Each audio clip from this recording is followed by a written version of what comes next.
marker down as Payton picks up the first down and a lot more, but there is a marker down. Yeah, it looked like Pittsburgh's right side was offsides. Of course, they'll decline it if that's true, but it looked to me like Pittsburgh was jumping the gun a bit. John Banaszak made the stop. Offside against the Steelers. And we will surmise here that the Bears will decline the penalty, which would mean it'll be a first down at the 41-yard line. Here's the Pittsburgh linebackers.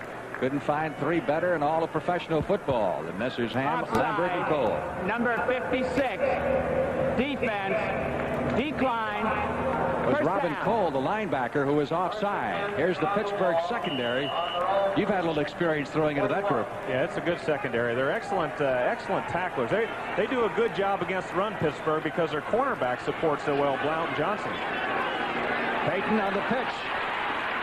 Cuts back inside, picks up 5 to the 46-yard line. Oh, he can move upfield once he makes that cut. Yeah, Payton is, he can do it all. He's got great quickness. Once he makes his move, he can cut inside. Right here, when he makes that move, he's still at full speed. He can cut inside. Lambert's over there. He gets knocked out of the play, though, and there's a couple of Greenwoods over. But Payton's ability to cut, Frank, when he cuts, he's at full speed, and that's the difference between the great ones and the also runs. When he cuts, he's got that speed acceleration, and he's got those quick feet also. They pick up a 5 yards of the play. It is second down 5. Bears moving the football from their 47-yard line. Early in the game, no score. Great big hole. And Payton jets across the 50, past the 45, and down to the 42. Now that's impressive. Yeah, that's an excellent play.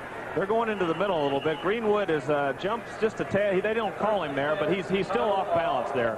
And it looks like Sorey was able to get out. And once Greenwood made that move, though, he was off balance a little bit. He tried to get back, and then Payton cut inside that the block by Sorey. That's another first down at the 43-yard line. Ricky Watts, by the way, has just come into the game.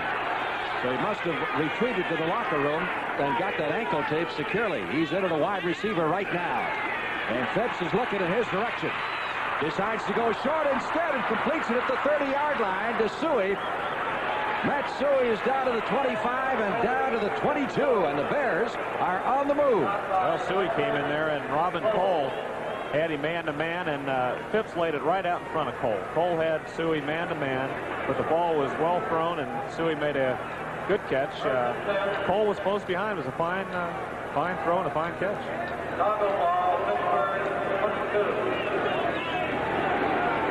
Watch Robin Cole's hand here. He's got his left hand missed it by an inch. Well, Watts is back out again, but he's still going to play today.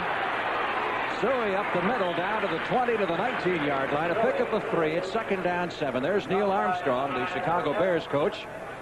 And an interesting chat with him before the game. He told me that he met you at a banquet last year. And you want to tell the story? Who you thought he was? It was in Chicago, and I thought he was the astronaut. I barely got out of my mouth, but I was sure enjoyed your trip in space. And before I was half done, he said, "No, I'm not the astronaut." So he's heard it a few times before, and I was just one of the klutzes he's heard it from. Second down 8. Bears at the 19-yard line, make it 7. Phipps with good protection, going for 6. Boschnagel almost with a spectacular grab. Ryan Boschnagel, who played his high school football here in Pittsburgh at North Allegheny High School before moving on to Ohio State, an All-American career. That would have been a great grab. We're going to see it again here. J.T. Thomas has got him to the inside. Johnson's got him to the outside. And Boschnagel splits the two of them. And really, J.T. was a little bit up front. He was a little bit too far in front of Boschnagel, but they had him double-teamed. The ball was thrown in there, and he almost made a one-handed catch. It is second down. Make it third down. Still needing 7 for the first down. The Chicago Bears at the 19-yard line. Here's where the Steelers are tough down here, Frank. They like to blitz inside the 20-yard line. James Scott is in the game. He's wide to the left side. Ricky Watts is split to the right. Well, they're faking that blitz. And Thomas was offside. Payton on the carry.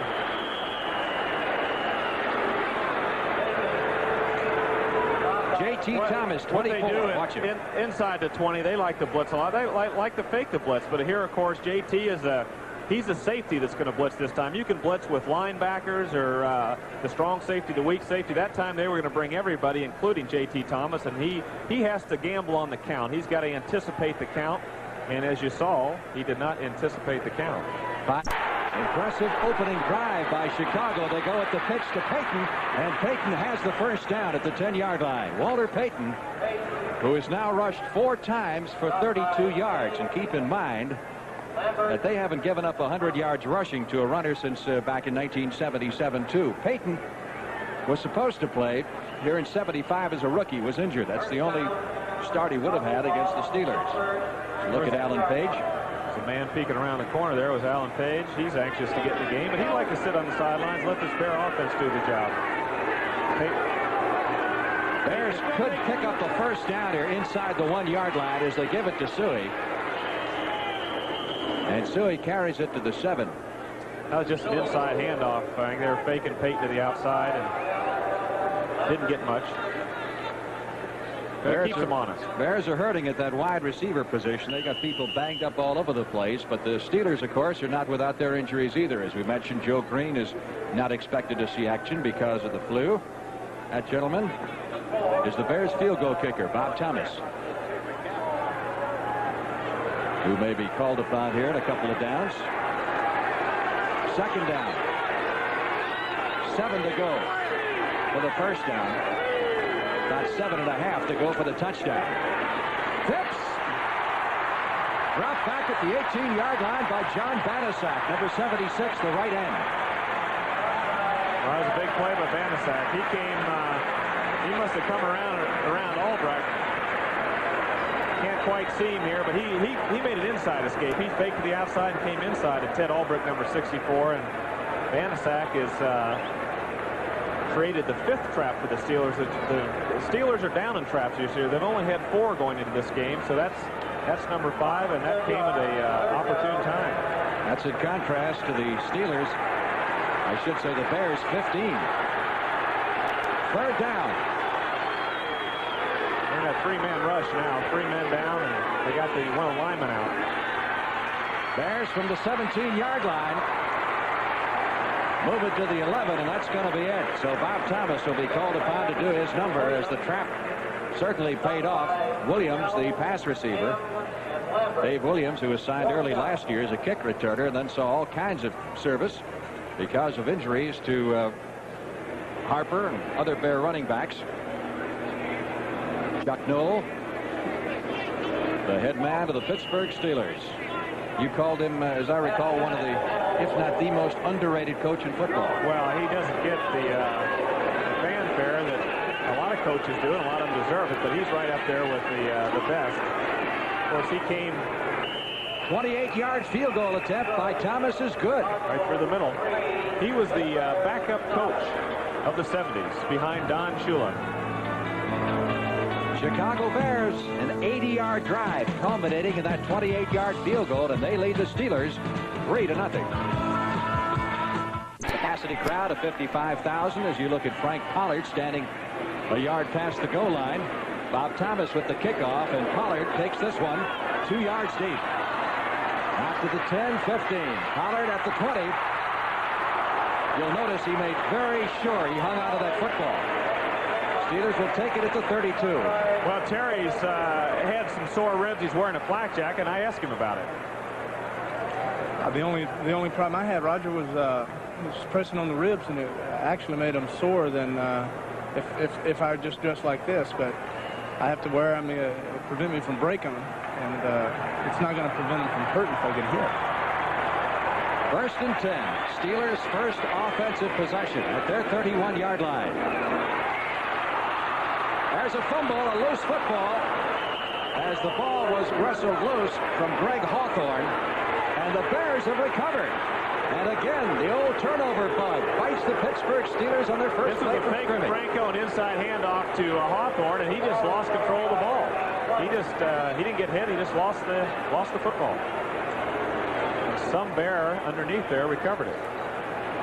Turnover number 12 on the season for the Pittsburgh Steelers, who led the league in that category. Blank picked up the fumble for the Bears. Their fine safety. And a golden opportunity here for Chicago as they have a first down at the Steeler 38-yard line. They go to that short pass to back again here. Boschnagel to the right side, Scott to the left. Running backs are Walter Payton and Matsui, or rather Williams. And Phipps trying to throw the ball. Fumbles it. It's a loose football. And the Steelers get it.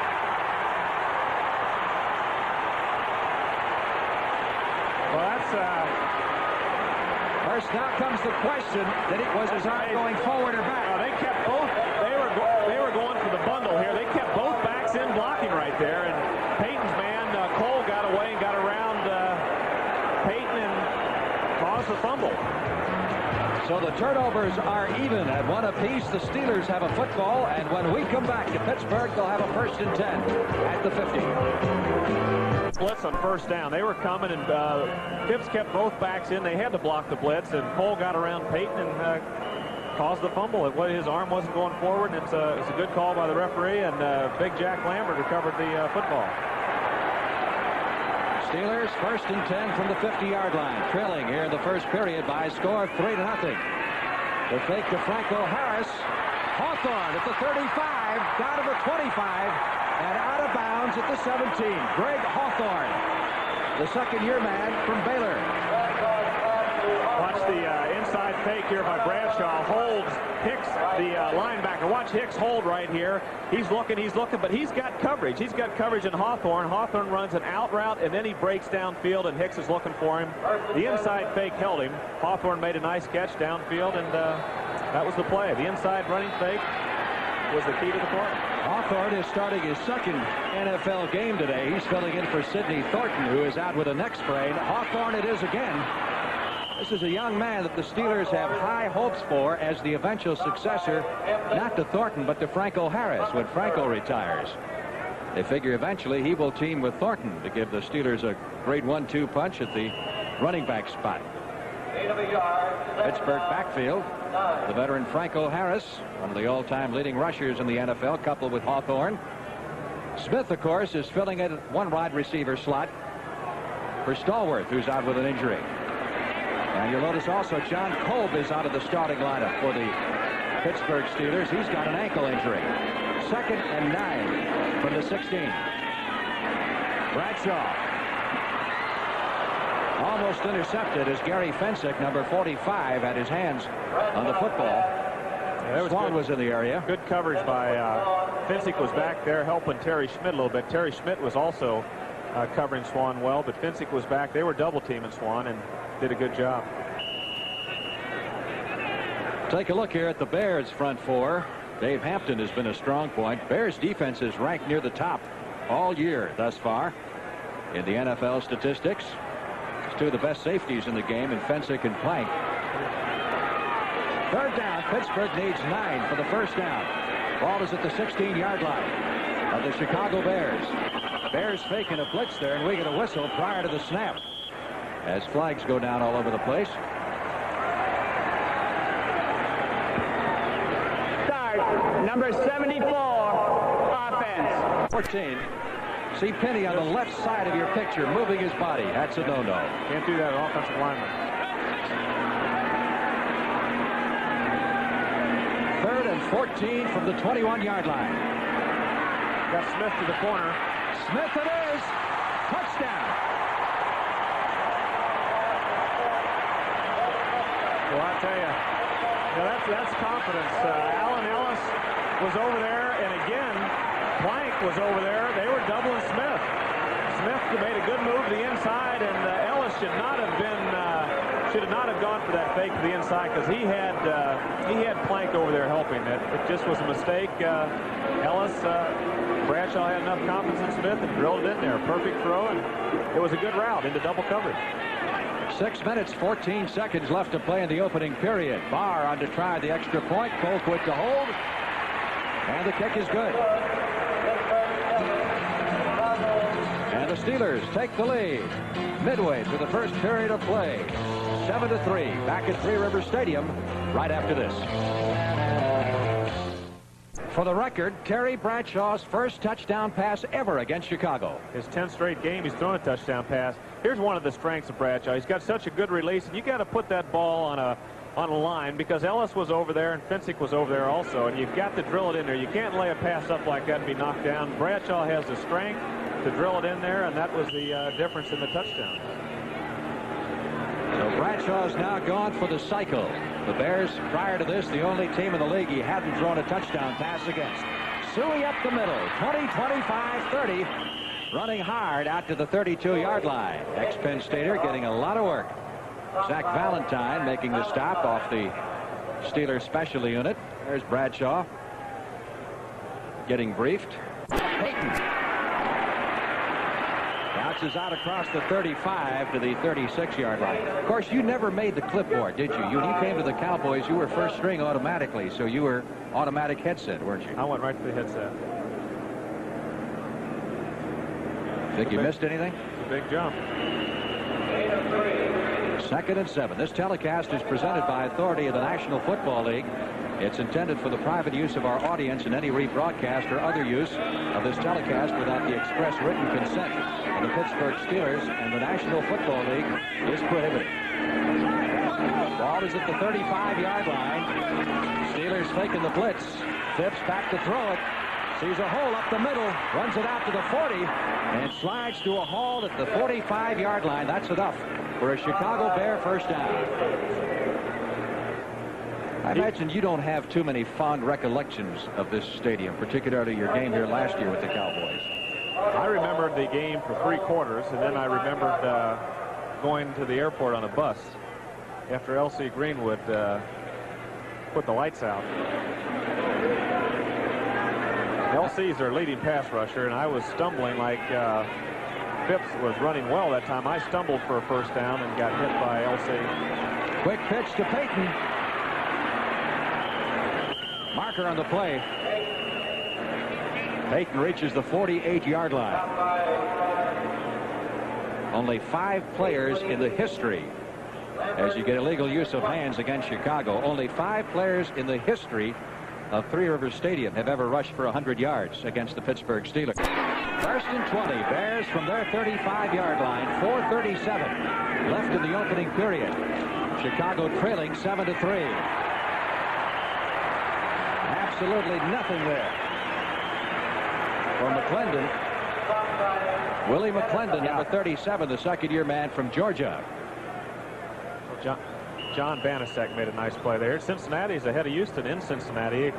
It's a big game for Cincinnati, and Houston has a factor here for the Steelers. The Steelers lost a tough one in Cincinnati last week, 30-28. 2nd and 22 for the Bears after a loss of 2 in that last play. Phipps sending Baschnagel wide to the left side. He's got Watts flank to the right.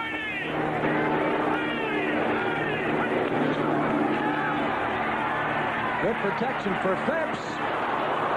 Through the outstretched hands of Baschnagel. That certainly looked catchable, didn't it? It was catchable. That was it's a good play. It got him about 10 or 12 yards and put him into a 3rd and 10, but the incompletion now makes it into a 3rd and 22. So Phipps wasn't going for the bundle. He's trying to get the 10 to 12 yard range, and he put it on the money to Baschnagel right there. A little bit high, but he should have had the football, and he realizes it. Terry Bradshaw checking that flak jacket. You never wore one of those, did you? I wore rib pads, but I didn't wear the flak jacket. I think Pastorini started that flak jacket in Houston. 3rd and 22 for the Bears at their 33-yard line.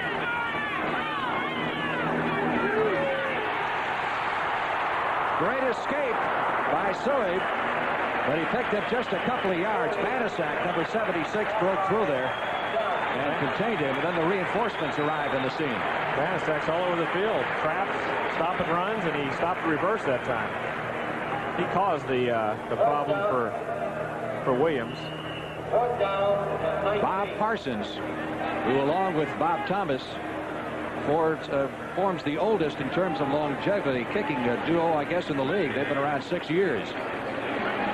Smith is deep, and they got a piece of that one. Partially blocked. Bounces at the 50-yard line. Pollard picks it up at the 45 and is run out of bounds at midfield.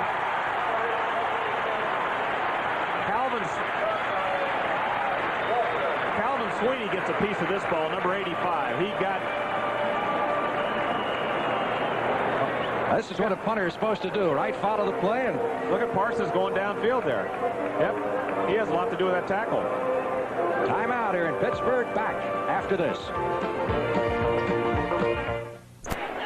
With Roger Staubach, this is Frank Lieber in Pittsburgh. And the Steeler fans say this will not be Walter Payton's day. Well, so far he's rushed for 35 yards in the opening period. That's not bad. Franco Harris on his first carry of the day to the 45 of Chicago. A pickup of 5 on the play. It'll be 2nd and 5. Gary Campbell, number 59, on the stop. There's Walter Payton taking things easy on the Bear bench. Meanwhile, on this side of the field, John Banaszak, who, as Roger mentioned, has been all over the field. Checking out some defensive signals. Steelers leading 7-3. 2.5 minutes remaining in the first period as Terry Bradshaw calls the signals. Hawthorne up the middle. Big hole inside the 40 to the 37-yard line. This is a trap play up the middle. He takes a little pitch over to Franco Harris. And that was pretty fast right there, Frank. He did move fast, didn't he? But Franco went one way, and Hawthorne broke back up the middle in a trap and got good yardage. That's a first down for the Steelers as they're moving now at the 37-yard line of the Chicago Bears. Bears defense trying to dig in. Hawthorne trying to bounce outside, doesn't get there. Good defense that time by Chicago's Jerry Muckenstern, number 58. This man, Hawthorne had nowhere to go, and Muckenstern caused it. Got a yard loss. 2nd down. Little more than 10 needed for the first down. Bradshaw drills it over the middle. Diving catch by Hawthorne for the first down at the 25-yard line. Tom Hicks, the middle linebacker, number 54 in the stop.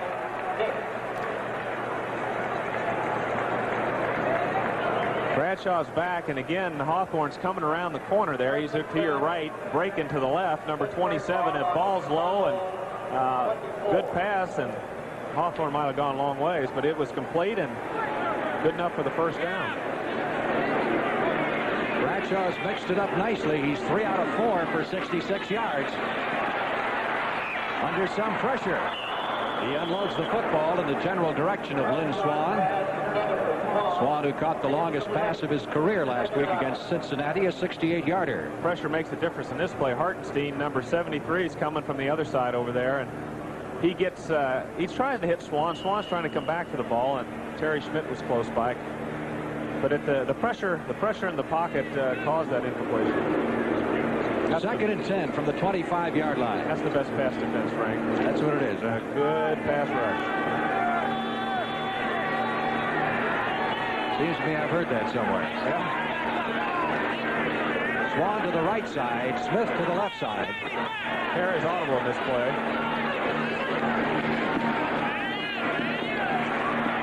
Wide open. Hawthorne at the 22, down to the 20.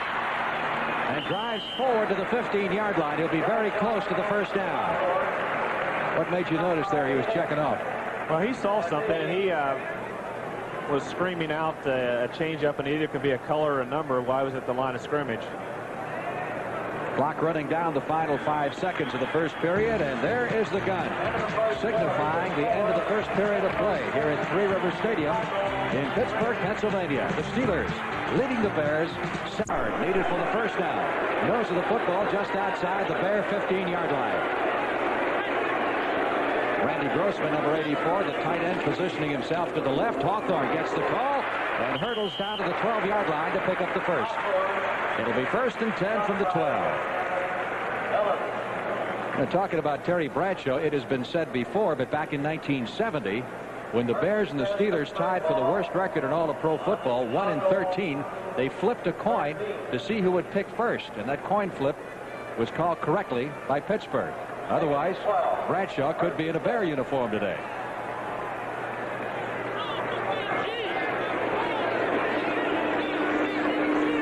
the #2 passer in the American Football Conference. Franco Harris to the 9 to the 8-yard line. Doug Plank, number 46, coming up from the safety position to make the stop. Tough man to bring down. Franco is a big back, and he is tough to bring down. It's just an off-tackle play. Watch Plank. Doug Plank, number 46, gets him around the ankles, and that's the place you get the big guys around the ankles. You hit him up around the chest, and Franco's in the end zone. 2nd down and 6. Of course, Harris can fall forward and pick up those 4 yards. Ball is at the 7-yard line. Oh, boy. Alan Page. Allen has been known to get a little anxious. I tell you, he's off to a great start this year. Page has 7 quarterback traps, and that is more than 14 other football teams in the NFL. The Bears have a total of 15 traps. They lead the league. That's not the time to go off sides right now.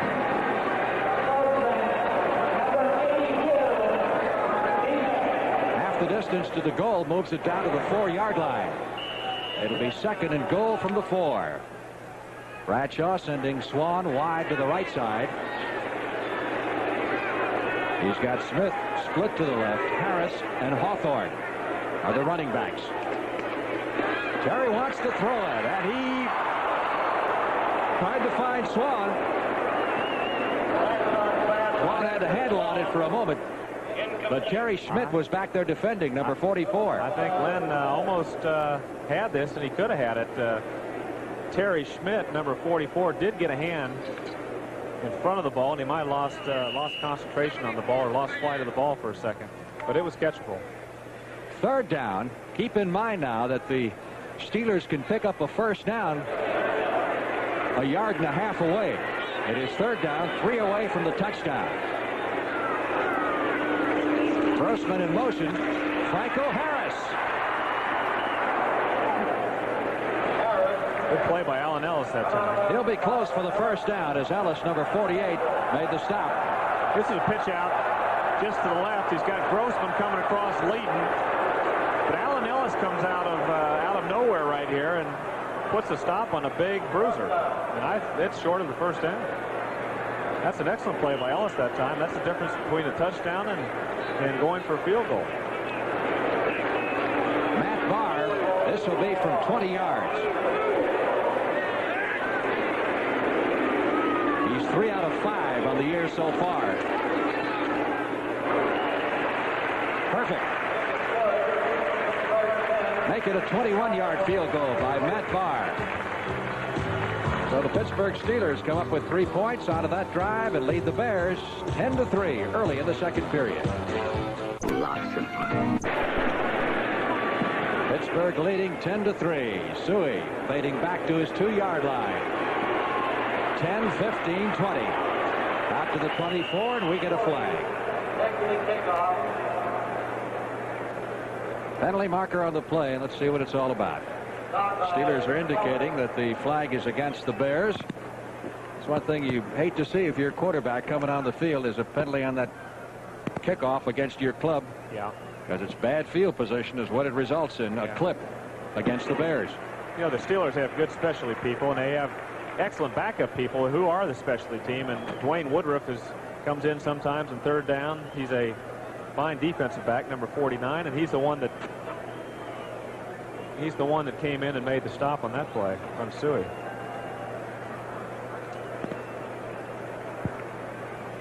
Personal foul, clipping, number 57, receiving team. And I think we can pick that up. Maybe we can catch him on the upper right portion of your screen. See the clip, 57 there, Lee Kuntz. Half the distance to the goal, moves it back to the 11. So Phipps will have to move it from there. He's got Dave Williams and Walter Payton in the backfield, does Mr. Phipps. Payton gets the call. Driving tackle that time, really moved him back. By Greenwood, number 68. There's Terry. He's taking a rest, talking it over. Interesting comment from Phipps, who was asked the 2 best pro football players he ever saw, and he said number 12 with the Pittsburgh Steelers and the guy wearing the CBS blazer up here in the booth. That's a nice compliment. It is nice. I don't have my blazer on now. But did you mean me? I think I did. I don't see anybody else around there. Even owns one. You know, Walter ran into Noah Jackson that time as left guard. So Noah's got to get 1 step ahead here. 2nd and 7. He does run hard. Payton crosses the 15 after the 16-yard line. Walter's approaching the 50-yard mark in the rushing department. You know, it looked like Payton had a hole there, and Tom Beasley, number 65, moved in and did a good job. Other scores throughout the NFL. Another touchdown for the Los Angeles Rams and an Elvis Peacock run. He scored both of their touchdowns. Saints got a field goal in front of Miami. And Cincinnati still leading Houston 7-0 on Jack Thompson's touchdown pass to Don Bass. 3rd down 3. Our score, Steelers 10 and the Bears 3. Chicago's ball from the 16-yard line. Phipps hitting Barschnagel for the first down at the 25. In front of J.T. Thomas. Franco Harris, one of the all-time greats in the National Football League. Players shaken up on that last play. Bear player. So we've got an official timeout on the field with 11 minutes and 4 seconds remaining in the first half of play. You know, talking about Franco Harris, he appears to be a certainty for the Professional Football Hall of Fame and is now the number 3 all-time rusher. And Theo Bell sitting it out. Isn't that tough on your helmet? That sure is tough on your helmet. I don't think the helmet goes up. Barschnagel was the Bear who was shaken up, but he walked off the field under his own power. 1st and 10 Bears. Payton trying to get outside and got maybe a yard. Mel Blunt made the stop. We get word from the bench. They're looking at Barschnagel's right shoulder. That's all that the Bears need is another injury to a wide receiver. Well, the right tackle is coming around this time. Dennis Lick, number 70, is pulling. He tries to get out in front of the play and runs into a little bit of resistance right here. Suey's also having trouble with Robin Cole, but Blount comes up, makes the play, and it's tough to run outside on the Steelers, and Payton's success, I think, will be inside today, cut back inside. Barschnagel is back in the lineup. Steelers go with a nickel defense, a 5th defensive back on 2nd and 9. Suey plows forward across the 30 out to the 31. Let's talk about this Steeler defense a little bit. How did you attack it when you were with the Cowboys? Well, the big thing is you have to pick up their blitz. They like the blitz a lot, so if you're going to have some success throwing the football, you got to pick up the blitz. If you can pick up the blitz, you get them in some man-to-man, you can throw the ball. Ideally, you like to run against them, but it's tough to run. We had some success running against them, but overall, the success we had was throwing the football. They're just tough against the run, and it's it's difficult. So you got to take what you can get. The passing game seems to be the best that you can do against the Steelers. 3rd down 5. Bears ball at their 31-yard line. Payton and Williams the setbacks. Phipps back to throw it. Completes it to Payton for the first down. Penalty marker thrown in the defensive backfield as Payton is dropped at the 37-yard line. That was a late penalty there, so it looks like it might be against the Bears. Big Robin Earl looked a little bit guilty there. Offensive pass interference against Chicago will wipe out the first down. Phipps thus far is 4 out of 6 for 44 yards. Bradshaw is getting a little thin on top, isn't he? You know, talking, he doesn't have his toupee on now, does he? Pass interference, number 81, offense. That's the tight end, Robin Earl.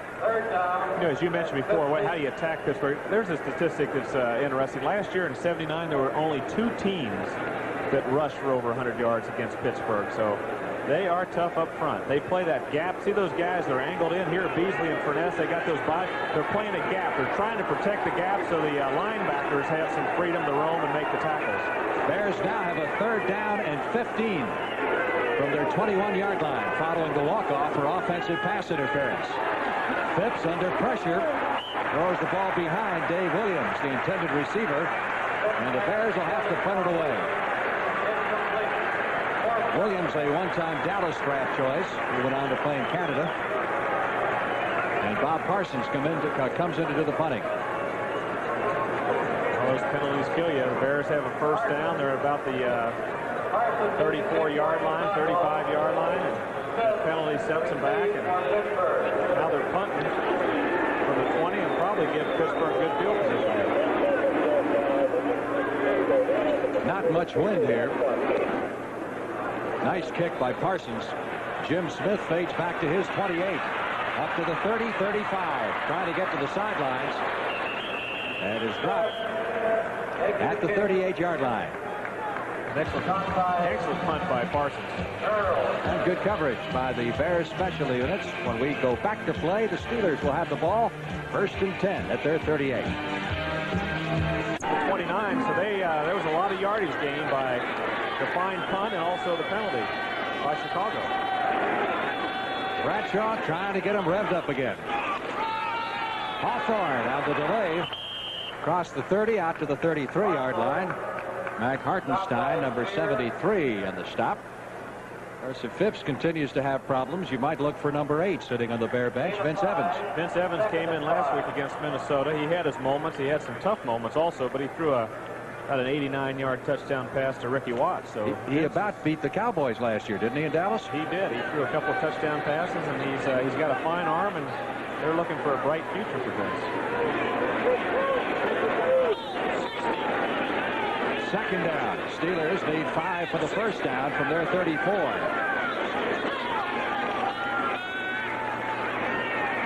Bradshaw got all the time in the world and hits Jim Smith for the first down at the 45.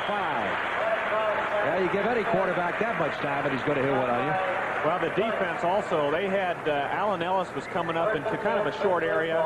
He had help from Doug Plank deep, but Bradshaw had so much time that Smith, who was covered initially, was able just to find an open area over there. And you give someone that much time with a good receiver like Smith, he's going to find some room, and Bradshaw will get it out to him. Bradshaw will sing the praises of this young man, I'll tell you. Even though they're missing stalwarts, Smith, former Michigan star, is an outstanding wide receiver, capable of starting for most teams. 1st and 10 from the 45. Again, a lot of time.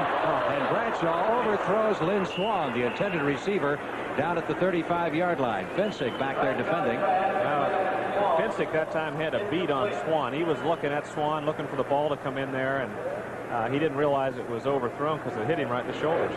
Bradshaw is now 5 out of 9 for 87 yards. Terry has won more league titles than any quarterback except Bart Starr, who won 5. Bradshaw's won 4. He's a big play guy, Frank. He can make the big plays.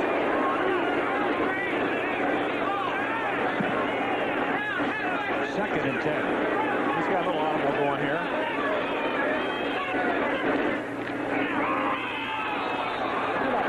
Hawthorne back to the 48-yard line. Yeah, second 10 play on there, and he must have seen an overshift in the Bear line because he ran a trap on second 10, thought he had an opening there. Bears. Tom Hicks and Alan Page collaborating on the stop. That's Hawthorne, the ball carrier, who is shaken up on the play. It's a ball hit him in the stomach there. It looks like he lost a little wind. I guess that happens to most ball carriers and quarterbacks sooner or later. That can be very painful. Timeout here at Three Rivers Stadium in Pittsburgh, Pennsylvania, with the Steelers leading the Bears in the second period.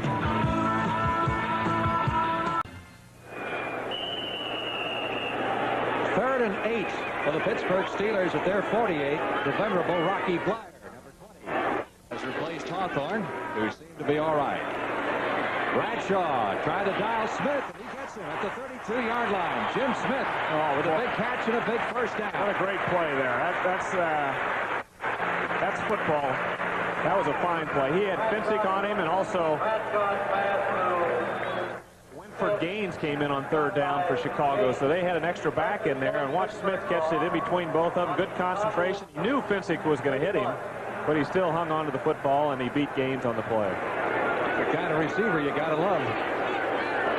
Steelers drive it again, this time at the Bear 32-yard line. Short count play. Bradshaw comes back. Good protection. Randy Grossman, the tight end, at the 26-yard line. Allen Ellis, number 48, in the stop. Keep in mind the Bears have the number 2 defense in the National Football Conference. You know, Grossman has really been a plus for the Steelers. They've had Benny Cunningham has been hurt off and on. He's an excellent athlete. He's big, but he's been hurt off and on. Every time Grossman's come in, whether it's been in a Super Bowl or regular season game, he's made big plays after big plays. He'll catch the short ones. He can also get deep over the middle. He's an excellent receiver for a tight end, and he's done a good job replacing Cunningham. 2nd and 4 from the 26. Blyer on the reverse to Lynn Swann.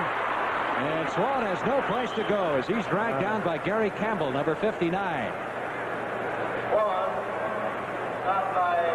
You know, Campbell must have seen a key. He must have read a key. He might have seen a guard pulling towards him, and he just didn't move. Blyer handed off. Swann coming around, and Campbell just stayed home. He stayed right where he's supposed to be and created the problem on the play. Sweet tackle for Campbell, who was originally a draft choice several years ago of the Pittsburgh Steelers and was released as a non-prospect by the Steelers.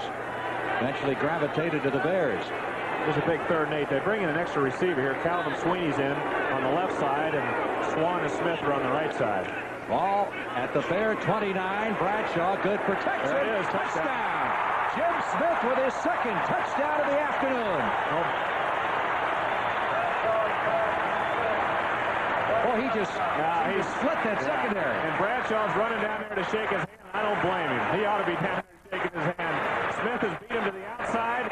This time he makes good, quick move, gets ahead of Wentford Gaines, beats everybody, gets deep, and Finsick is also a step behind. He catches the ball in the middle. Good throw, right on the money. Touchdown. Barr's on to try the extra point. And the Steelers appear to be rolling after that early turnover.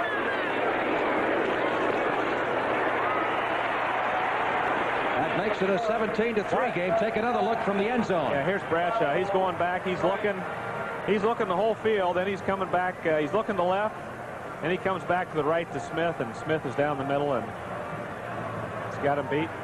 Good play, good move. He stutter stepped right at the line of scrimmage on Gaines, though, and that's what got him free. And with that stutter step, he also broke to the inside, and Gaines was trailing him all the way.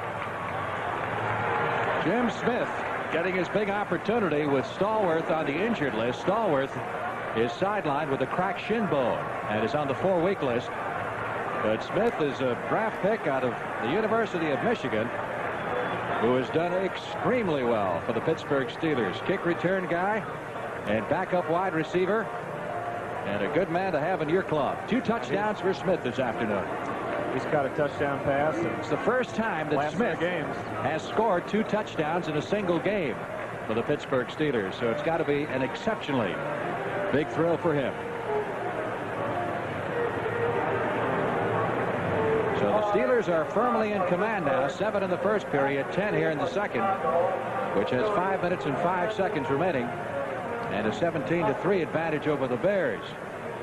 And again, you see how important that penalty was where the Bears missed the first down to keep their drive going. They gave the ball up, and the Steelers stuffed it right down their throat. Suey out to the 20, and then driven back.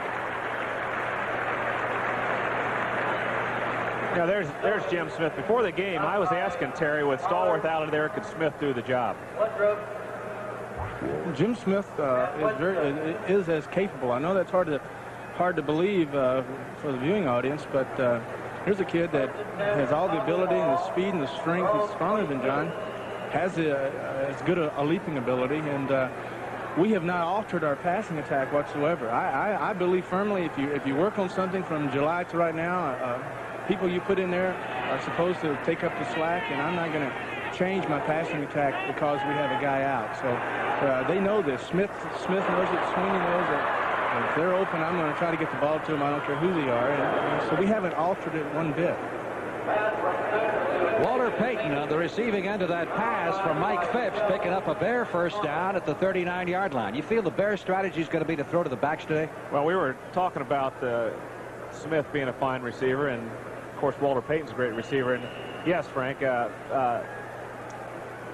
Myers, their offensive coordinator, mentioned that they would throw to the backs more often today. And Walter Payton is an excellent receiver. If he can get the ball, get a little maneuvering room like he did then, he's going to hurt that Steeler defense.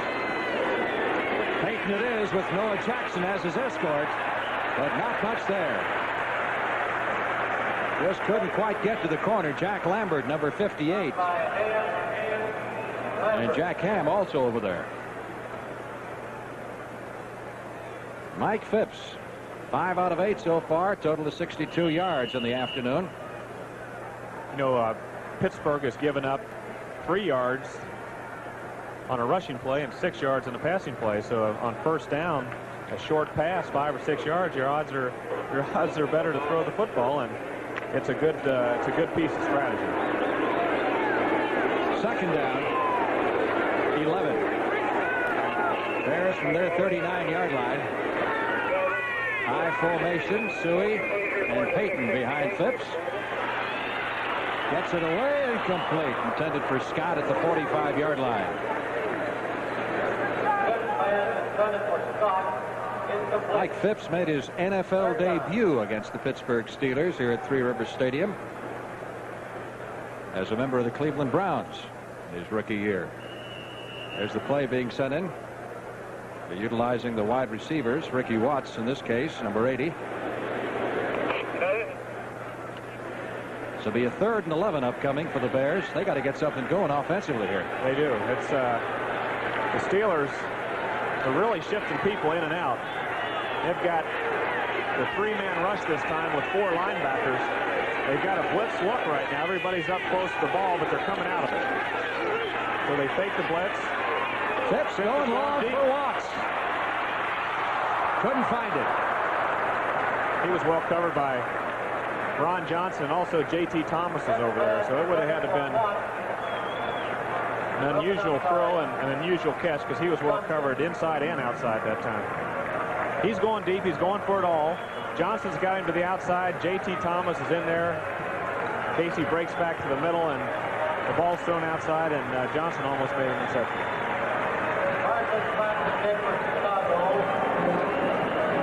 Parsons in to do the punting for the Bears. He's been doing a lot of that so far this afternoon.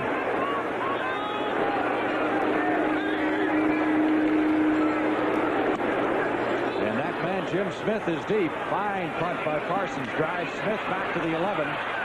We get a flag. Yeah, there's a flag down that time. Smith dancing his way out to the 24-yard line. We had a marker on the play with 3 minutes and 30 seconds left to play in the first half. I think Dwayne Woodworth was pushing someone behind, number 49. You're not allowed to do that. Is that right? Yep. It's a new rule they put in 34 years ago. Illegal use of the hands is the indication given by the referee against the Pittsburgh Steelers.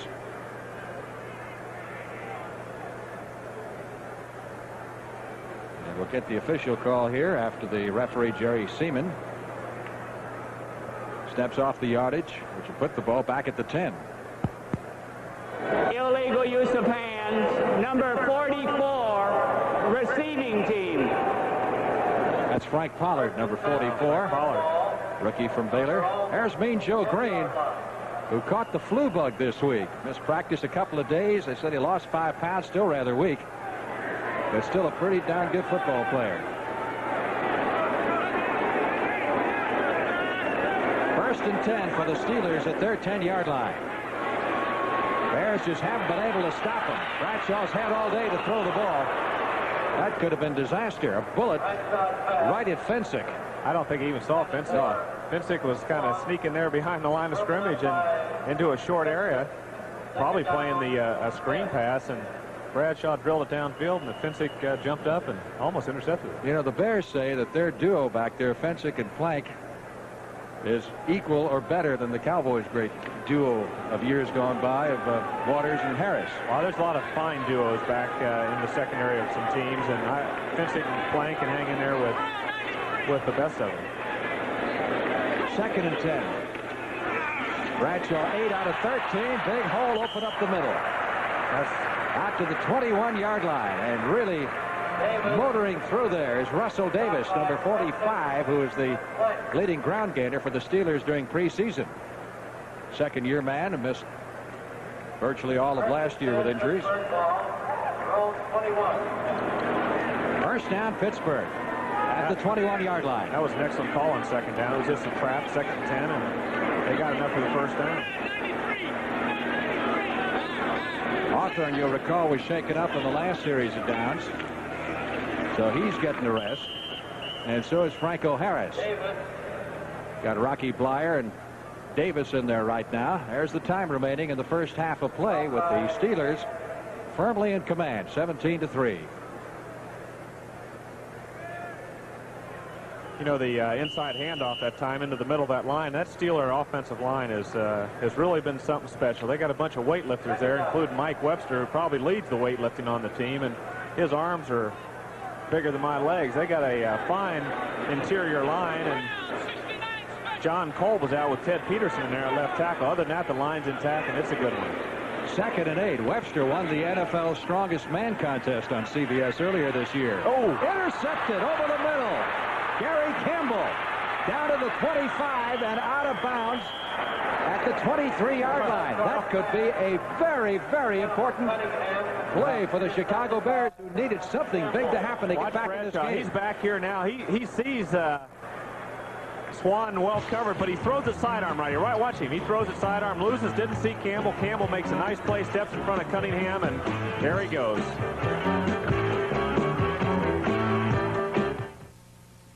If you had driven... Frank Lever along with Roger Staubach at Three Rivers Stadium in Pittsburgh. 1:55 left to play in the first half. And Pittsburgh leading it 17-3, but the Bears have just had opportunity knocked for them in the face of that Gary Campbell interception, the second turnover allowed by the Steelers today. And Chicago has a first down at the 19-yard line. Well, it's a critical series for Chicago. It's before the half. They'd like to get some momentum going, and here they are on the 20-yard line. They need a score. Terry's been over there shaking his head, Frank. It was kind of a late decision. He threw it sidearm, and Campbell was right there, so it's given the Bears a good opportunity. Walter Payton fumbled it, picked it up. Fumbled it again. Who got it? Pittsburgh recovers. Payton fumbled it twice on the same play. Look at Bradshaw. He's pumped up and ready to go. Well, he drops the ball here. He doesn't quite have possession. Picks it back up. Drops it again. Of course, Cole is responsible for stripping it. And in comes... Looks like number 64. Furness. Big Furness. Steve Furness steps in and recovers the fumble. Bradshaw went on the field excited. And when a quarterback has a turnover, makes a mistake, you're down on yourself. You don't want to cause the touchdown for the other team. And when you get it back, it's you're rejuvenated. So this will be interesting. There's still enough time to score before the half. They've got the 2-minute offense going right now. Big hole. Rocky Bleier out across the 40 to the 45. Bears obviously looking for the pass, and the Steelers crossed him up. That's excellent play with 3 timeouts left. There's enough time. They've had a second play called. I don't know why they don't use a timeout here. They've got enough of them left, but they're going with the second play. It was called in the huddle. Steelers 1st and 10 at their 45. The Bears making a blitz. They're coming. And they're coming. They're coming. Oh, are they coming? They had Plank was up in the line, and they had 8 people coming with man-to-man coverage downfield. Steelers call time to stop the clock now. Preserve the time remaining, 1:15. Loss of 8 yards in the play. It'll be 2nd and 18 from back at the 38-yard line. And Bradshaw will come over and have a word or two with Chuck Noll and company. You're talking about Noll getting hot at Bradshaw last week. You and Landry ever have any disagreements on the sideline? Sure. We've had a few. And he knocked down dragouts? Well, when you have not knocked down dragouts, but we've had a few disagreements. You have. How many did you win? Well, I think I'm 0 for about 8. But the main thing, Noll's a competitor, Bradshaw's a competitor. They can have a temper tantrum here and there if a mistake is made. It's forgotten, though. That's the class of a relationship between a quarterback and a coach. It's not lasting. It's very quick. It's spontaneous, and it's forgotten. You know, the big thing today, though, that it really is worked against Chicago. They've recovered 2 turnovers, and bam, they've given them right back on the next play. On the next play, and they were looking to get some turnovers from Pittsburgh. They got a fumble early, the interception, and sure enough, on the next play, they've given the ball up themselves. So it's been an artist. He can come up with those second 20 plays, and he's been excellent in the 2-minute period. He can come up with the big plays, and now he needs one. 2nd and 17. Bradshaw floats it over the middle. Cunningham, the tight end, makes the grab. He's down at the 28-yard line of the Chicago Bears. Clock is still moving. They have 2 timeouts left. That clock's moving. I would think they want to regroup with the timeout, but they're not going to do it. They're going to go. They had 2 in the huddle, and they're going to run the second one.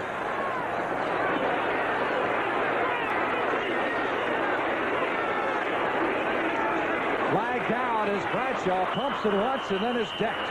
Back at the 38-yard line. Well, they're coming again. That time it was Finsick. The last time it was Plank that was up there with the blitz. This time they had Finsick up there. One time was a weak safety. This time was a strong safety. It may have been wise, as you suggested, for him to call the timeout. Penalty was against the Bears. Offside. Oh, that's a big break there. Big Mike Webster. Look at those arms of that guy. That's unbelievable. It's like he's got his legs up in the air. Well, he's good. Encroachment, number 72, defense. That'll make it 1st and 5 at the 24. You and Bradshaw talked about the 2-minute drill in the past, comparing notes. Oh, we've discussed it. And he's had play, so he'll. That's for Smith. Look at that. Touchdown! Jim Smith, 3 touchdowns in the first half. What can you say about that, Frank? That's unbelievable. Smith is having. This is close. This is close. Keep an eye on both feet right there. There's 1. There's 2. If he had control of the ball. Good camera work there also. It looked good call by the referees, and Smith cradled that ball in there. He looked it in, and Bradshaw floated it over, and it was a perfect play. And the Steelers now are in command. You can say that again. Matt Barr with the extra point try.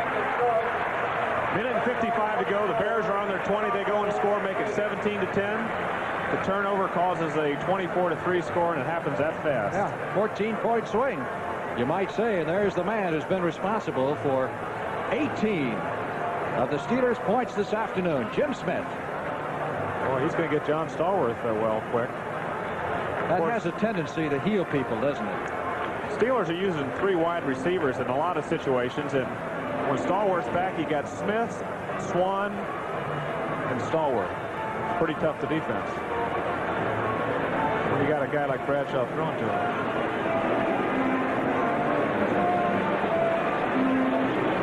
So the Steelers with a 24-3 advantage with 36 seconds left to play in the first half.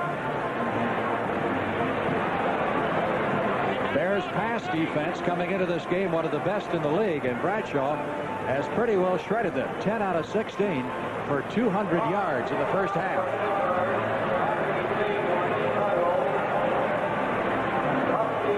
Suey is the deep man. Both teams are hurting in the kick return department because of injuries. Suey at the 8-yard line. Out across the 20, 25, 30. Picking his way upfield to the 38-yard line is Matt Suey. Craig Wolfley, number 73, makes the stop for the Steelers. That's the time that the Bears have to work with. Phipps is 5 out of 10 for 62. How do you assess this Bear quarterback situation? Well, of course, Phipps stepped in last year and was responsible for an 8-game winning streak or a 9-game winning streak. 7 out of 8 at the end there. Right towards the end, and he's given him stability there. Of course, Vince Evans played well last year, and then he had the sickness problem, and Phipps stepped in and did the job. So right now it's back and forth. So far, Phipps has had his problems, and you might see Vince Evans in the second half. All you can do is try to get a field goal here, get a big play, pass play, and Williams on the receiving end of that pass out to the 39-yard line. Taken out of bounds by... They apparently ruled he was stopped standing up before he went out of bounds. I'd go ahead and stop it, try to get a play over the middle. That's a little bit late in stopping it now. Cost them about 10 seconds, but they still have a chance to get a shot over the middle somewhere for a long field goal. Let me put you on the spot here. How good a quarterback is Mike Phipps? Your opinion. That's unfair. Mike has had his moments in the NFL. He's been at it 11 years. He's had some big games. He hasn't got over the hump where he's been a consistent quarterback. He's moved. Started out with Cleveland and has been to a couple of teams now with Chicago, and he hasn't got over that hump into the area of a consistent quarterback. But last year he showed he can win. And this year they're off, in tough shape, and Phipps has taken part of that criticism. So now last week, though, Armstrong pulled him in the first period. That's happened to you, as I recall, way back near the start of your career. That's got to be a little demoralizing to a quarterback. Well, I don't understand why they pulled him last week and that quickly in the game, but I'm not the coach, and that is difficult because there's many games where you might have 3 quarters where you're not playing well, but you can turn around that 4th quarter. It's not like a baseball pitcher. A quarterback can still turn things around in a football game, and evidently last week the chemistry was there to get Evans in the game, but I'm sure it hurt Phipps. I think it probably hurt his morale. But today it hasn't been Mike Phipps. He's played fairly well. It's been the Bradshaw to Jim Smith combination has been the game against a supposedly very strong Bear defense. And of course a couple of big turnovers on the part of the Bears at most inopportune times. Right. Steelers have turned it over twice, but it really hasn't hurt them. 12 seconds left to play in the half. 2nd and 8. Bears from their 39-yard line. Phipps flushed out of the pocket. Intended for Watts at the Steeler 43-yard line. We'll run the clock down to 5 seconds. Ricky Watts, who's operating with a bum ankle, which he aggravated just prior to the game.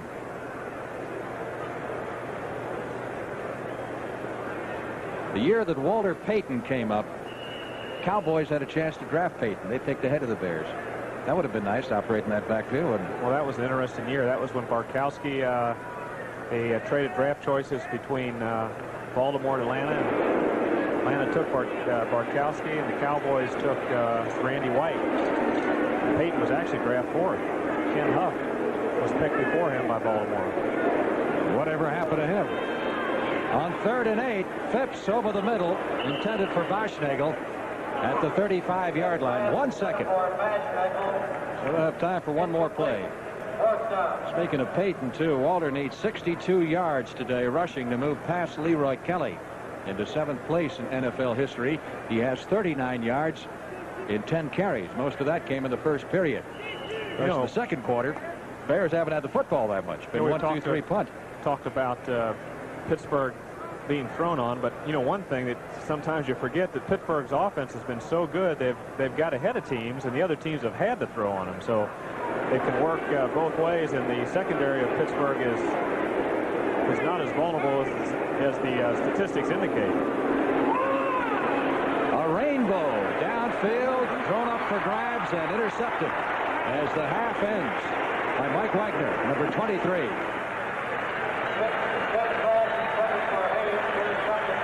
So the Steelers bounce back from their disappointing loss at the hands of Cincinnati with a very impressive first half.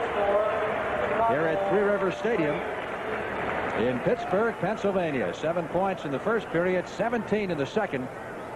Yeah. And they lead it by a score of 24-3. Well, a little luck, and Chicago could be in better shape. Those turnovers that they recovered and again gave up to Pittsburgh. Pittsburgh capitalized on both Chicago turnovers. They went in and scored, and that's been the difference in the game. Other than that, it could have been a tight first half. The Bears man coming off the field. He's fired 3 big ones to Jim Smith. Doesn't look like the ribs are bothering him whatsoever, and that flak jacket certainly doesn't seem to restrain him at all. No, he's throwing well, and he's moving well. And of course, Jim Smith has been open, long, short, everywhere, and he's got everything thrown to him. Capacity crowd of 54,000 on hand at Three Rivers Stadium in Pittsburgh, watching the Bears and the Steelers do battle in this NFC interconference game. Have to go back to 1971 to find the last time that the Steelers lost to an NFC team here at Three Rivers Stadium in Pittsburgh. Their motto, of course, this year, the Steelers, is one for the thumb. In 1981, they're looking for yet one more Super Bowl ring. Try to become the first team to win 3 straight Super Bowls. Yards working against, up until this game, the #1 pass defense in the National Football Conference, that of the Chicago Bears. 3 touchdown passes in the first half, all to Smith. They haven't run the football much. That's Franco Harris. That's only his 4th carry of the afternoon. Picked up 10 yards and 3 carries in the first half. Tom Hicks did exactly what a middle linebacker's got to do, fill that middle, and he popped Franco right at the line of scrimmage. No gain on the play. It is 2nd down 10. Smith wide to the left side. Lynn Swann to the right. Can you believe the Steelers throwing for 200 yards? And Swann hasn't caught a pass. Here's Harris. Big hole.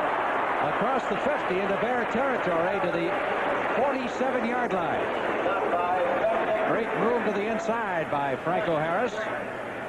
Walter Payton has had a tough first half. Of course, that's as many yards as he gained rushing last week in the entire game against Minnesota. That was on 16 carries. Banaszak and John Kolb, who's sitting this one out with an injury. On the Steeler bench, not too concerned right now the way things have been going. 1st and 10, Steelers at the 47. Harris with his 3rd straight carry lost the ball, but I believe the Steelers got it back. Pittsburgh recovered at the 48-yard line for a loss of 1. I guess they want to give Franco some work here. 3 carries in a row. Watch Mike Webster here. Chicago's overshifted to the right. He's blocking an Alan Page, and then he moves over to try to block Jim Osborne. His assignment was to kind of cut off anything to the inside, any pursuit to the other side, and Webster is probably one of the, he's rated right up there as, if he's not the finest, he's close to one of the finest centers in the National Football League. 2nd and 11. Steelers at the 48-yard line of the Chicago Bears. Steelers seem determined now to run the football on Chicago after passing it so well in the first half. And again, it's Franco Harris with his 4th straight carry to start the second half after carrying only 3 times in the first half. Down to the 41. Speaking of the All-Pro center Mike Webster. Well, here's Mike again. He's, of course, his job is different. He's after the middle linebacker this time. Based on the type of defense, he just seals him off, prevents him from getting into the play, and he does an excellent job. He's got enough quickness where he can seal people off, seal linebackers, and also block down. He's got enough strength to block back on the big tackles as well as sealing off the quick linebackers. 3rd and 4. Well, the Steelers with the ball at the 41-yard line, and the Chicago Bears going to call a timeout and attempt to regroup, as the Steelers have moved right down the field after taking that opening kickoff. Pollard bringing it out to the 40-yard line. Timeout here at Pittsburgh with the Steelers leading 24-3. In an independent test, over 1,000 different people were asked. Which team? Ball at the Bear 41-yard line. Bradshaw's got both of his wide receivers off to the left side. Lynn Swann and Jim Smith. Franco Harris and Greg Hawthorne, the setbacks. This will be his first pass of the second half. He gets it away, but Harris can't hold it. 4th down. That time, Chicago faked the blitz. The linebackers came up and went back, and Gary Campbell was a step behind Franco that time. Of course, the ball was a little bit too far out in front and too low. But Bradshaw was trying to pick up the first down, go to his back. In that case, it was Franco Harris. They had to wake him up on the bench, Craig Colquitt. did not punt at all in the first half. Thought he's going to have the day off the way the Steeler offense been moving the ball. Vaughn Lusby, who was just signed this week by the Bears, is the defense standing back on the 10-yard line. Pretty good rush on Colquitt, but he gets it away, angles it toward the near sideline. Lusby makes the catch at the 11. And the Bears have put it in play from there. 1st and 10, Chicago Bears. Officials will mark it at the 10-yard line. The Bears trail it 24-3, and they need to get something going at the start of the second half.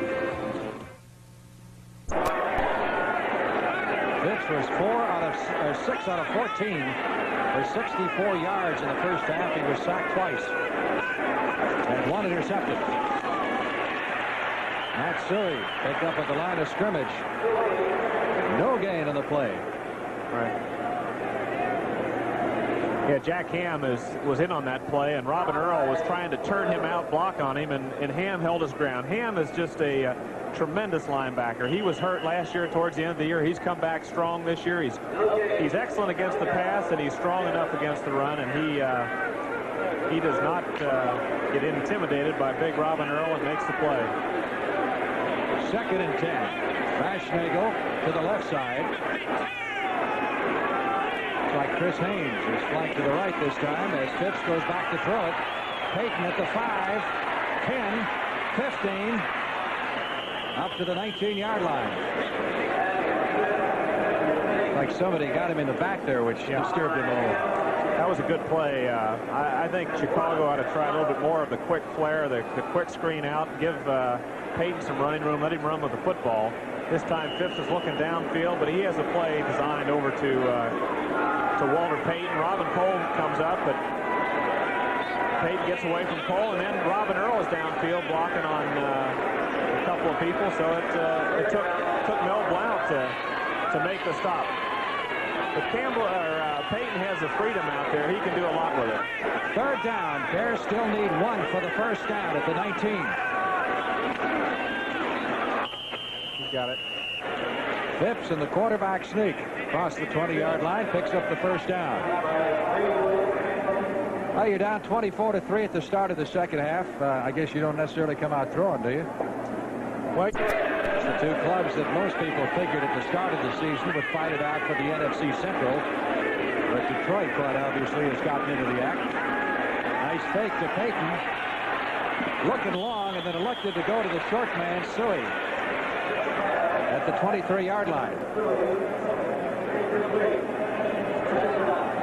Well, in this particular defense, Cole is just coming across the line. He's responsible for the back. He's chasing him downfield. He's looking back. He's still in his zone defense, though. And he's got help out here by Blunt, you can't see, but the ball's thrown short. It would have been about a 6 or 7 yard gain. And that'll set up a 2nd and 10. There's Chuck Noll, the head coach, 48 years old, 12th year, 4 Super Bowl victories, twice as many as any other coach in the National Football League. Got Tays in there now, replace Cole in a passing situation. 2nd and 10. Here come the Steelers. Phipps trying to get away, and the play's been whistled dead. That's the old in the grass throw. Well, of course, they blow the whistle when they feel the quarterback is down, and some of the referees are blowing it quicker than the others. Overall, the rule is good if it's handled properly and the referee has a good judgment. Sometimes it's blown too quickly, and it really is a disadvantage to the scrambling or the quarterbacks that can move around and make the big play. You know what Lambert says? They ought to put skirts on quarterbacks next. Yeah, Lambert has said a few things.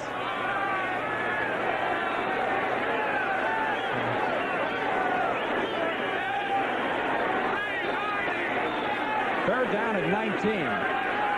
That's the 3rd time the Phipps have been trapped. Nice catch by Baschnagel. That's a first down at the 32.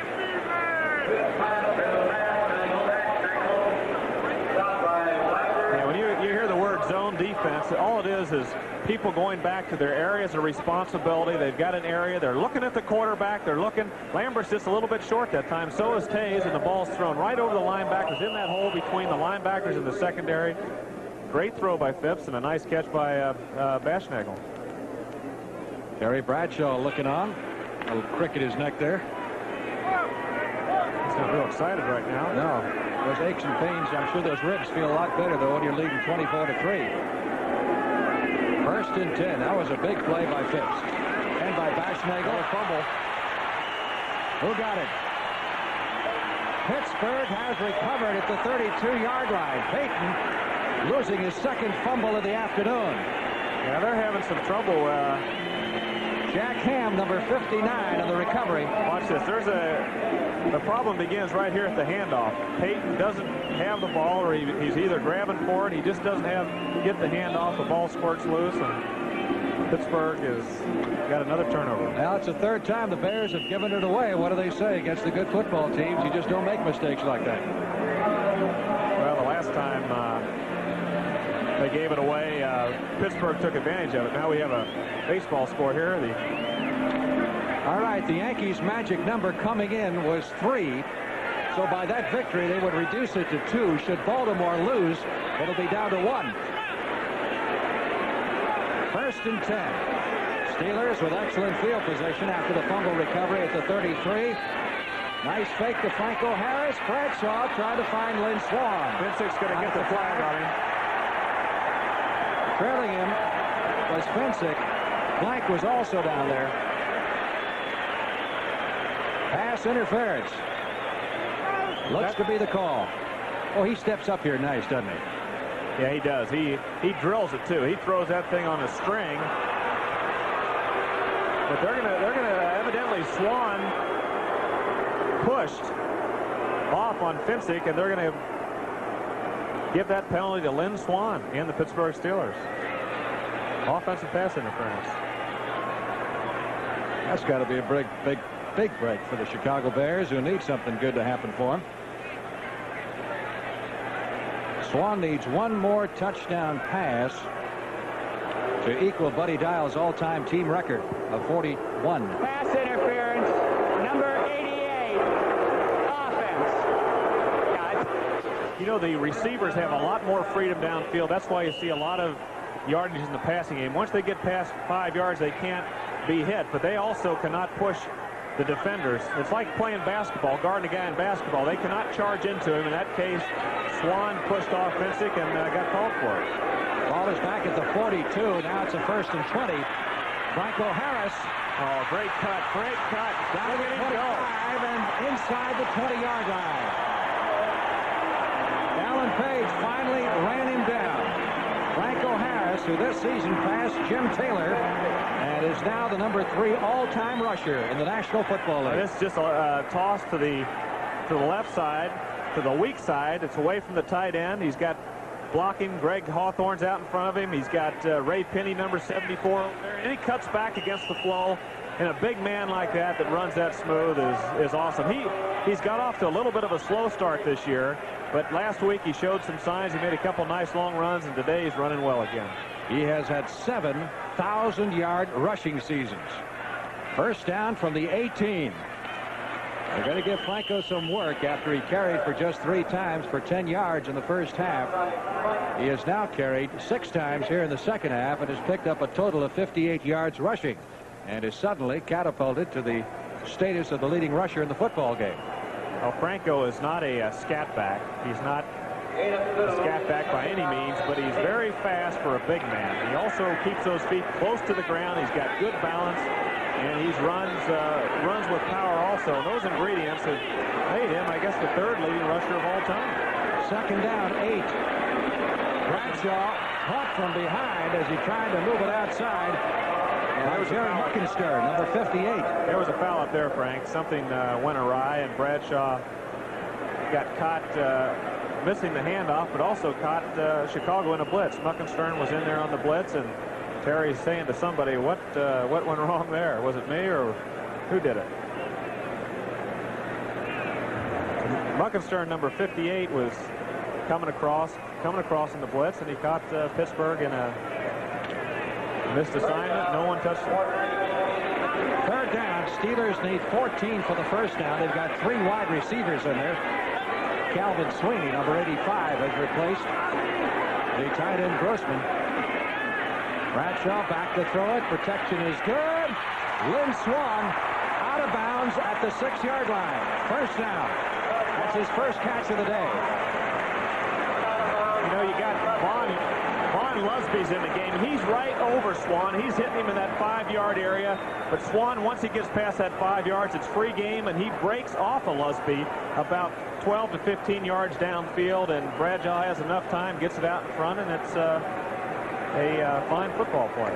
Lusby, who just joined the Bears this week, is being utilized not only as a punt returner, but also as a nickel back, a 5th defensive back in passing situations. It is first and goal to go from the 6-yard line. Now, Bradshaw's made the big plays all day. That's another example of a fine receiver and quarterback at work. Greg Hawthorne cuts back inside, drives for the goal line, and is stopped at the 3, maybe the 2-yard line. Again, Muckenstern, number 58, in the tackle for the Bears. You know something that's interesting? What? When Swann is a single receiver out away from the other wide receiver, he's always on the right side. So why is that? Terry Schmidt, that's the way Pittsburgh does it. He could be the split end or the flanker, but he's always on the right side. Now, if they have 2 wide receivers, in that case, he was over on the left side. That's the only time he's on the left side, when he's on the other side with Jim Smith or Stallworth is ever in there. Second and goal from the 2-yard line. Bradshaw rolling out. Touchdown. Look at that. Benny Cunningham, the tight end. Look at that.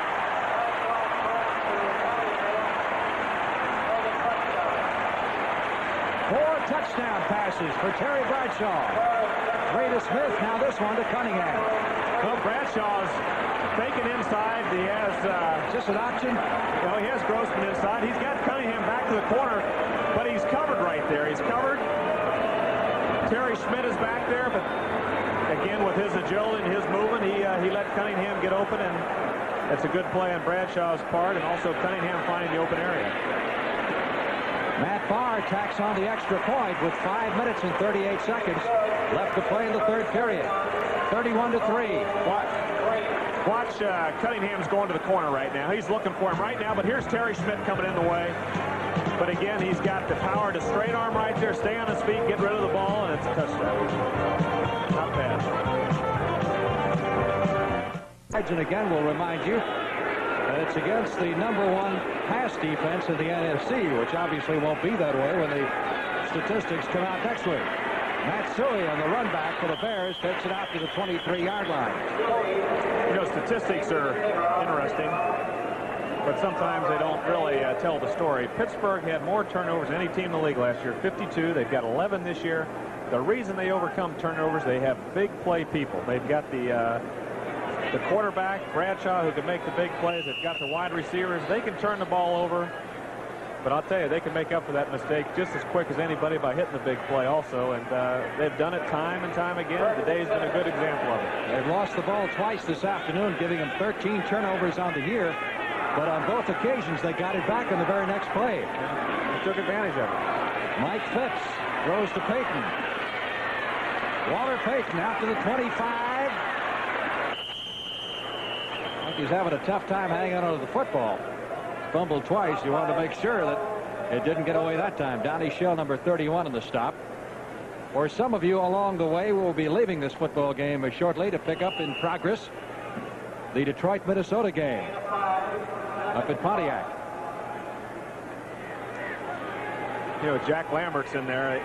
Rocky Bleier had an interesting story about Lambert. Lambert's mean. I asked Rocky what he meant. He said, well, he likes to inflict a lot of pain.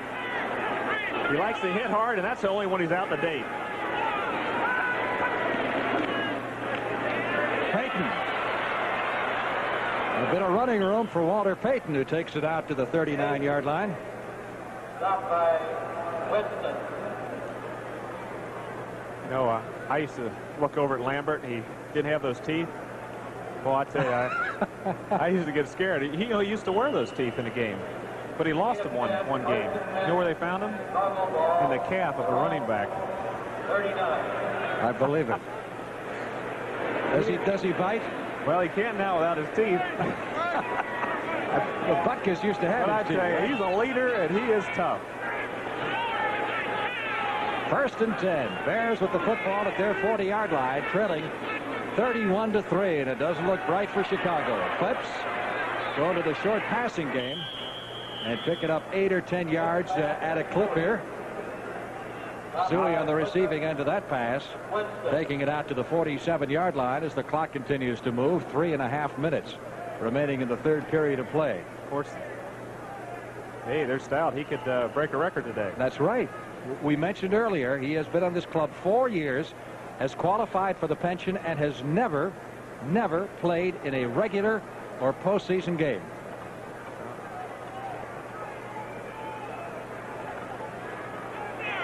Somebody better remind you that you got to play with a helmet. Steelers doing a good job of jamming up the line of scrimmage. Stop by Beasley. Suey having his problems. All right, Cliff, don't get nervous. Loss of 2. 3rd down. Needs a haircut, doesn't he? You think he feels the pressure? Huh? Needs a haircut, you think? You know, I tell you, I put Lambert, we were talking about Lambert a few minutes ago, into the category of a Dick Butkus, who was a great middle linebacker for the Chicago Bears and is now in the Hall of Fame. 3rd down, 3. Bears at their 46-yard line, trying to keep this drive going. They're faking the blitz this time. Oh. Payton almost lost it. Lambert almost took it away from Payton. Well, Lambert is excellent against the run, but they've got a lot. He's in there on 3rd downs. He also takes people man-to-man, and this time he's got Payton man-to-man in the pass defense. Payton pushes off here 5 yards. They're okay. The ball's thrown behind, though. A good throw, and Payton would have had it, but Lambert still was on the man, and taking Walter Payton man-to-man shows you have enough confidence in your middle linebacker to do the job. 4th and 3. Smith back to receive the punt of Parsons. 20 play.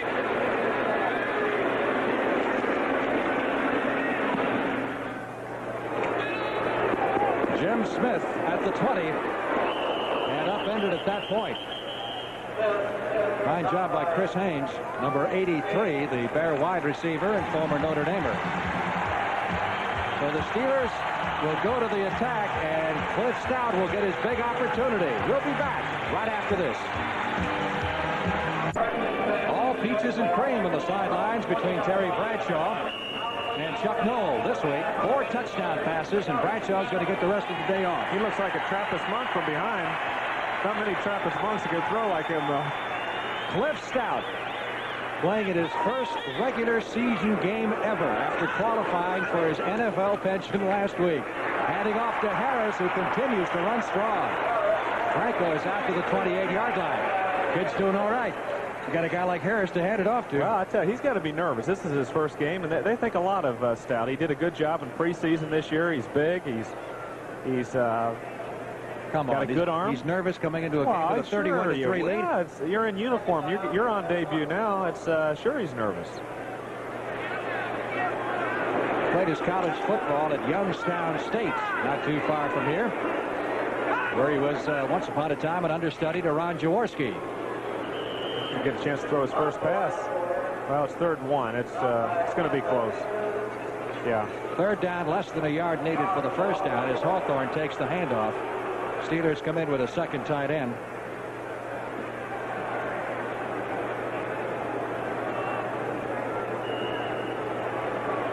Grossman and Cunningham both in there at the tight end positions. Bradshaw winds up 12 out of 19, 217 yards, 4 touchdowns. Not bad.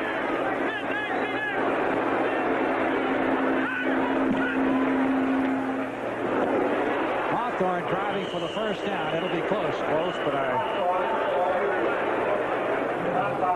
some of you watching this game will now be switched to the Minnesota-Detroit game in Pontiac, where the score is Detroit 10, Minnesota 7.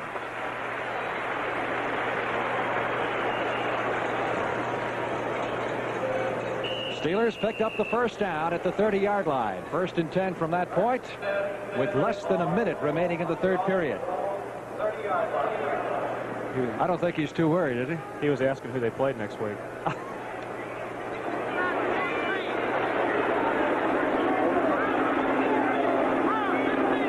First and 10, Steelers at the 30.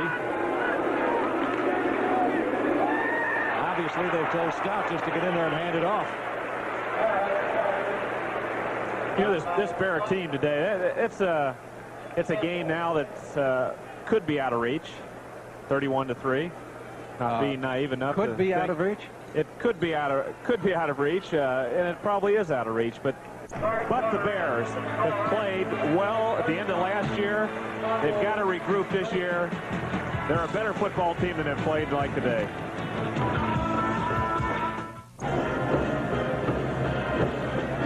Frank Leber along with Roger Staubach. We're at Three River Stadium in Pittsburgh, Pennsylvania, going into the fourth quarter. And this gentleman, I just wanted to check to make sure you're wearing suspenders and pants. Anybody that say that this game may not be out of reach yet, I would have to put it a conservative mode. Well, I said that you never know, but it's not too prosperous right now for Chicago. 2nd and 4. Steelers ball from their 37-yard line. And the big question is, will Cliff Stout get to throw his first NFL pass today? He has displayed adeptness at handing off the football thus far. Where's your friend Lambert? There's Jack. Yep. He's got his teeth back in now. What do you tell me? He puts him in. I tell you, he's a good one. I tell you, he's an excellent football player. He's also a leader in that defense with Joe Green. Joe's been out all day today, but Lambert and Green are the key ingredients as far as leadership on that Pittsburgh defense. 3rd and 3. Here's Stout's first pass. There it is. And Lynn Swan with the reception at the 48-yard line. And Bradshaw there at the sidelines to lead the cheers. You know, Lusby, number 47, was around the ball. Gary Finsick was there. The Steelers have made some fine catches into some pretty good pass coverage today. There's two defenders in the area. It's a nice throw by Stout, and he's popped by Finsick, and he's got Lusby right behind him. It's good concentration, a good play. 1st and 10. Steelers 1 for 1. Bear 47. Want to retire right now, right?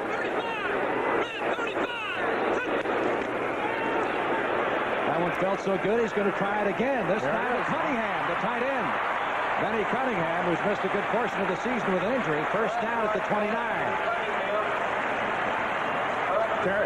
Terry, yeah. He's wondering why they're applauding Stout. Yeah, he's getting ready to go back in. Cunningham made a good move on. He was really man-to-man on Finsick, who was a strong safety. He takes the tight end. In many cases, man-to-man. On first down, he had him, and Cunningham made a good move to the outside, and Stout was right on the money. He anticipated it. He threw the ball in anticipation. It was right there. 1st and 10. Steelers ball. A lot of contact prior to the snap. You know, that's a little tactic that a lot of veteran quarterbacks have as far as changing their snap count to draw the other team off sides. And Stout is... he's going to get his opportunity. He's going to show Noel everything he's got. He's got some experience calling those signals. Offside against the Chicago Bears will cost him 5. Other scores. Boy, the Giants got their problems, don't they? Scored 3 points against Philadelphia last week. 0 so far against the Rams. Detroit leading Minnesota by 3. New Orleans over Miami. That's somewhat of an upset. Cleveland, Tampa Bay in a tight one. Offside, number 90. And Houston has come back to tie Cincinnati in the 4th quarter. Buffalo leading Oakland. 4th period score. How about your Cowboys? They're hanging in there. Having a little tough time with the Green Bay. That was a 90-yard interception return by Carl Allen of St. Louis, responsible for that 7-0 lead that they hold. Hawthorne. Oh, he almost broke the last tackle. Takes it down to the 15. That's another first down. Speaking of Philadelphia, St. Louis, the Eagles have come back to knot that game at 7 apiece. They're still playing in the first half. So much for the scores. Pass more of those along to you as the afternoon progresses. 1st and 10. This drive started back at the 20-yard line. Mostly on the ground, but 2 pass completions. There was a mix-up in the snap that time. The ball was late. Someone was... Rocky Bleier took the handoff. Rocky's played his last year, you know. Rocky is playing his last year. False start. Number 77, offense. He's had a great career. Isn't that what I said? Rocky's playing his last year? They're using him in specialty situations this year, a lot on 3rd down. He's an excellent receiver. He's been a great blocker for Franco, and also he makes the key runs when they need him. So he's been their versatile man. He's been a starter, and now he's in a backup role just to help the team. And he said this will be his last year. Steve Corson, guilty of the offside. There he is. Number 20, the Rock.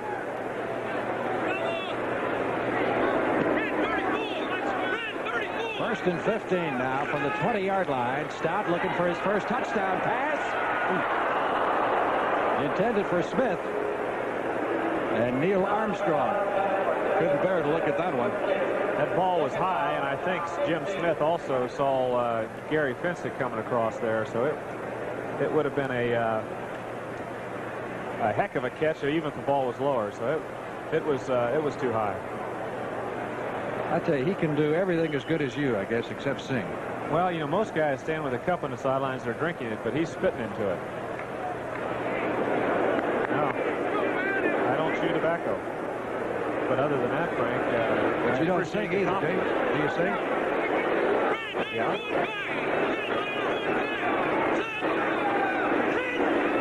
Second and 15. Ooh. Hawthorne fell it at the line of scrimmage, but the play had been whistled dead. Big hit by Al Harris, number 90, the second-year defensive end. Number 1 draft pick last year.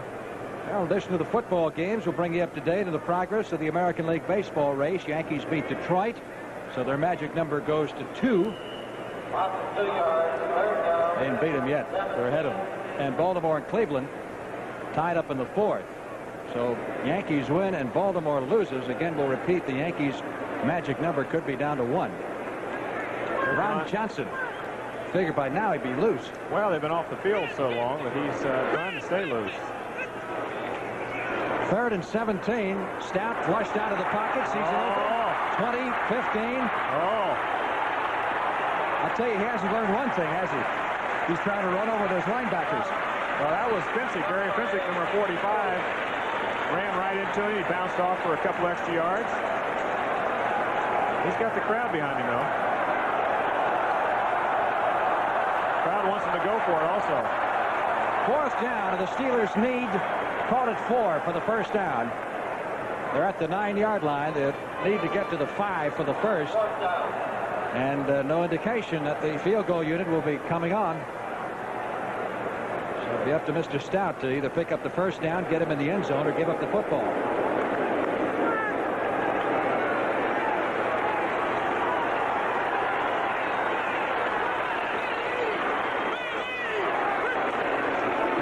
Here they come. They're all over the place. Franco Harris for the touchdown.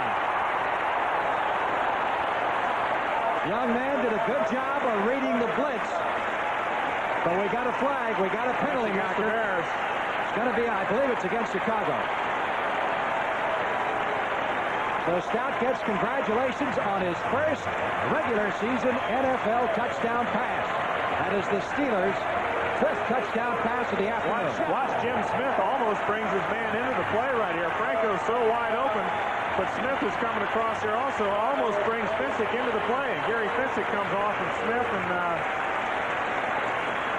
Franco catches the ball. Barr with the extra point. That makes it Pittsburgh 38.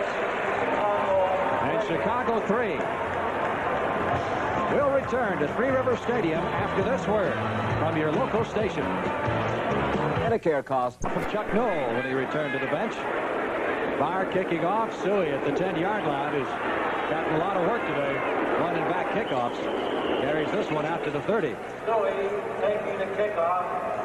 1st and 10 for the Chicago Bears, and we're going to have a change at quarterback. Here comes Vince Evans. Came off the bench last week.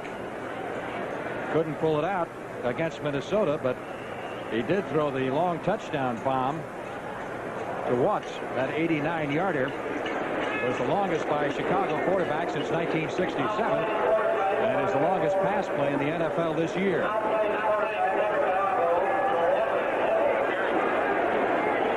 Officials marked the ball at the 29-yard line. Payton in there along with Suey at the running back positions. Evans drilling Baschnagel over the middle. 45, 47-yard line, but quite obviously you have to be aware of the fact that the Steelers defense loosens up considerably with a 35-point lead. That's true. The Steelers still on first down. They're playing their basic defense. They bring the cornerbacks up, the safeties go back, and there's a hole in that middle if you have enough time to throw it and the receiver can adjust to it, and that's what Baschnagel did. Also, Vince Evans got popped after he threw that ball.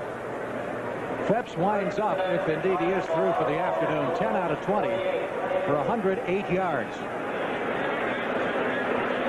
First and 10. Bears at their 48-yard line. They'll have to regroup against Tampa Bay next week. Payton trying to get outside, 50, down to the 45, and run out of bounds in front of the Steeler bench. There's Mike Phipps, number 15. Another long afternoon.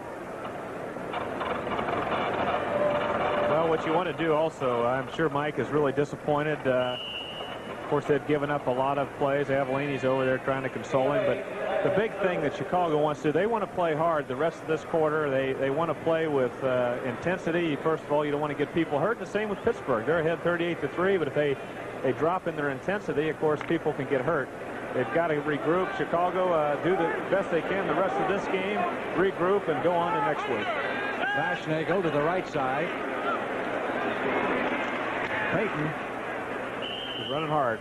Down to the 41-yard line. Walter Payton, who is paid a reported $450,000 a year, currently the highest paid player in the National Football League.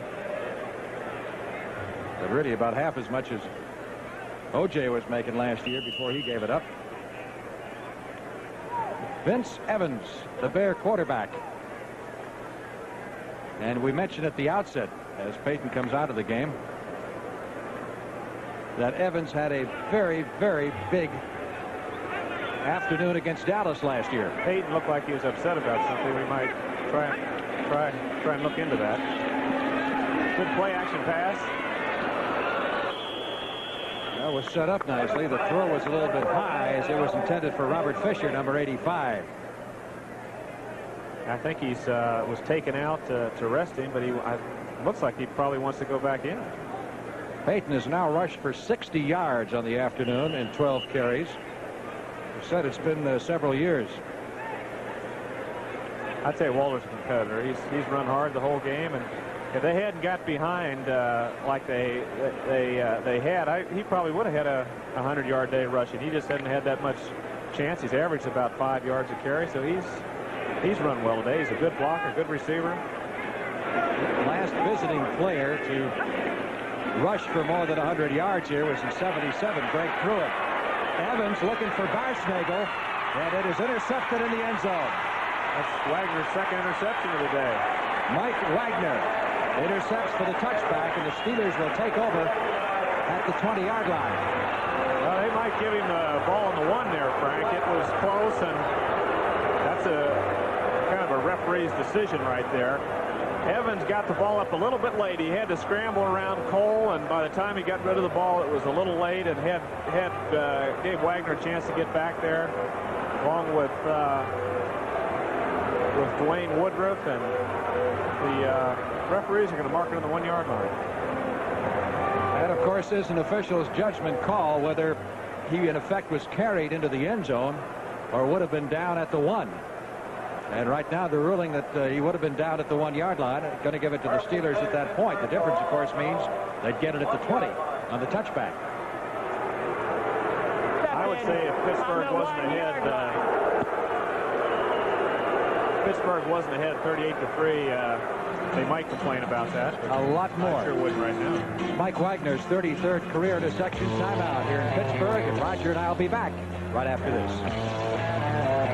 The Pittsburgh Steelers sitting this one out. John has started this day off with a bang. He had a trap early in the game, a couple of key stops on some runs, and he's had overall a very good day. Ex-Marine, spent a couple of years in the Marines between high school and college. Steelers ball at the 1-yard line. The Steelers going to work on running down a little bit of this clock right now. Not in any particular hurry as Rocky Bleier takes the handoff. Gets it out to the 3 for a pickup of 2. 8 minutes left to play. Ho-hum. Another afternoon for Terry Bradshaw. Just another 4 touchdown passes. Yeah, Terry's looking for the Gatorade or the ice water right now. He's at the 200-yard mark now in all 4 starts this season. Steeler rushing off the field. Craig Wolfley, rookie offensive lineman, hurt his hand. I think they must have some. They must have a pump over there and pump those guys' arms up. Look at how they have their shirts. They're all that way. He's coming over. He's going to get his arms pumped up. Yes, someone told me once upon a time that the Steelers' jerseys, their short-sleeve jerseys, they keep them very close so the defensive lineman cannot grab at anything loose. They do that intentionally, and it's one of the so-called little things. Sounds good to me, Frank. Steelers. Frank Lever along with Roger Staubach at Three Rivers Stadium in Pittsburgh. Steelers with the ball. They have a second down. Need 8 for the first down from their own 3-yard line. Leading 38-3 in this NFL interconference game. Clips out at quarterback. Trying to hit Franco Harris. Chuck Noll about to send in Calvin Sweeney, the 3rd wide receiver, with the play. Have an easy afternoon for Chuck. Well, let me ask you the big question. Do you think it's out of reach yet? Huh? I think it's going to be tough. I hate to put you on the spot, Roger. I think it's going to be tough to come back in this one, Frank. You're leaning a little more toward. I'm just telling it like I think it is.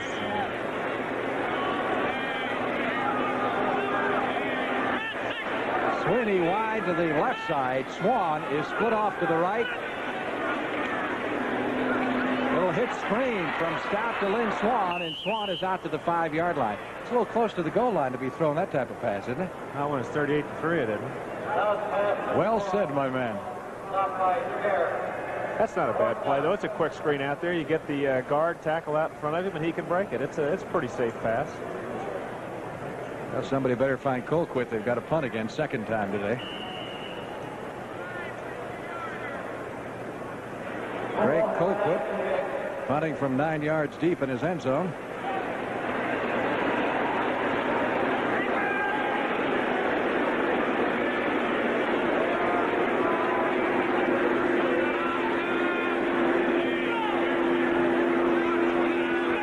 Center fell asleep.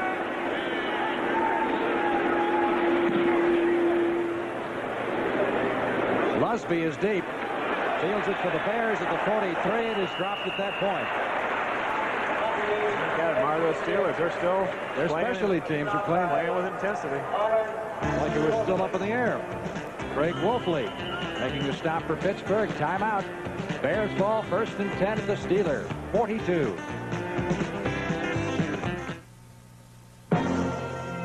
Here's another Radio Shack major computer breakthrough. The amazing new TRS-80 Pocket Computer, only $249. Imagine a basic language computer that weighs just 6 ounces. Now carry TRS-80 power in your pocket while traveling, on the job, solve problems, process data, and store it in permanent memory for instant recall. The amazing TRS-80 Pocket Computer, only at Radio Shack, the biggest name in little computers. Introducing the new world car, Ford Escort, with better ideas from around the world at your fingertips. Road-hugging 4-wheel independent suspension, front-wheel drive, precise rack and pinion steering, stabilizer bar for tight turns, new power-efficient engine for easy freeway cruising, and higher gas mileage ratings than Rabbit, Accord, Corolla hatchback. Ford Escort, built in America to take on the world. 6 minutes, 52 seconds left to play in the football game. The Steelers have rolled up 404 yards total offense. They've averaged 7 yards every time they put the ball in play and snap from center. Bears with a 1st and 10 at the Pittsburgh 42-yard line. And Payton is not in there right now. McClendon, one of the running backs. Evans taken off and sliding to a stop down at the 35. You know, getting back to that game in Dallas last year, he was very impressive, I thought. And you really had to come from behind to pull that thing out. We did in the closing seconds. He threw a couple of touchdown passes. He's got the ability to move around. He's quick and he can scramble, and he gets out of the pocket. He can throw on the run. Of course, that time he went downfield with the ball, and he's learned that sliding technique, which is good. Only took you about 5 years to learn that, didn't it? Separate his shoulders on that one. 2nd and 3. Bears at the Steeler 35-yard line. McClendon running hard, picks up the 1st down at the 27. Willie McClendon out of the University of Georgia. 1st and 10. Chicago ball on the Pittsburgh 26.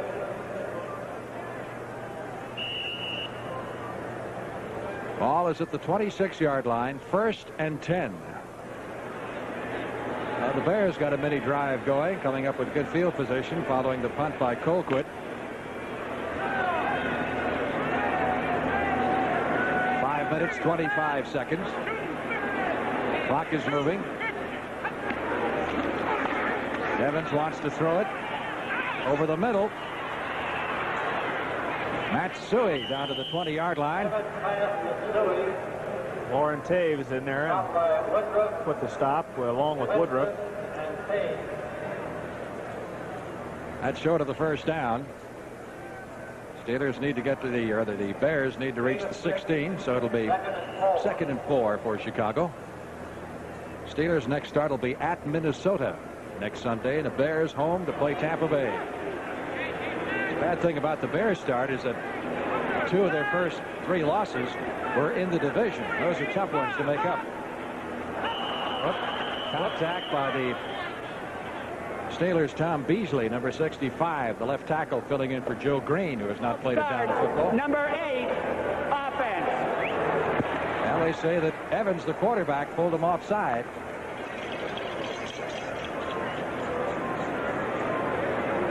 I've seen that for a while.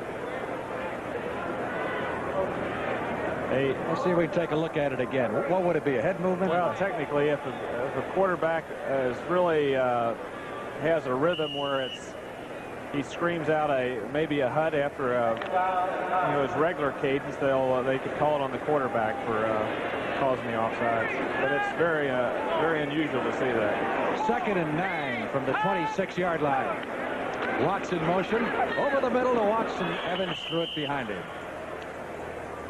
Evans pass intended for Watts. Evans is 3rd down. 2 out of 5 so far for 24 yards.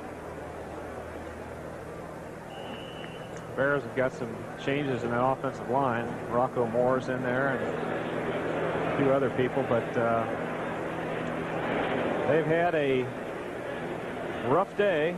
Some turnovers have really hurt them. They've missed some key 3rd downs. 3rd down, 9. Chicago at the Steeler 26-yard line.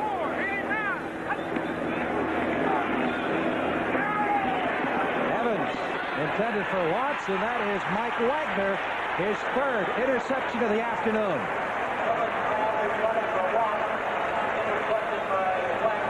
Well, I don't know who Vince was throwing that to.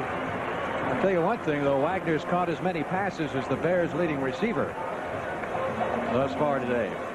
Pretty good day for this young man on the defensive side of the ball as the Steelers continue to coast 38-3. Walter Payton will not see any action the remainder of the day. He is okay, but they have just taken him out to rest him.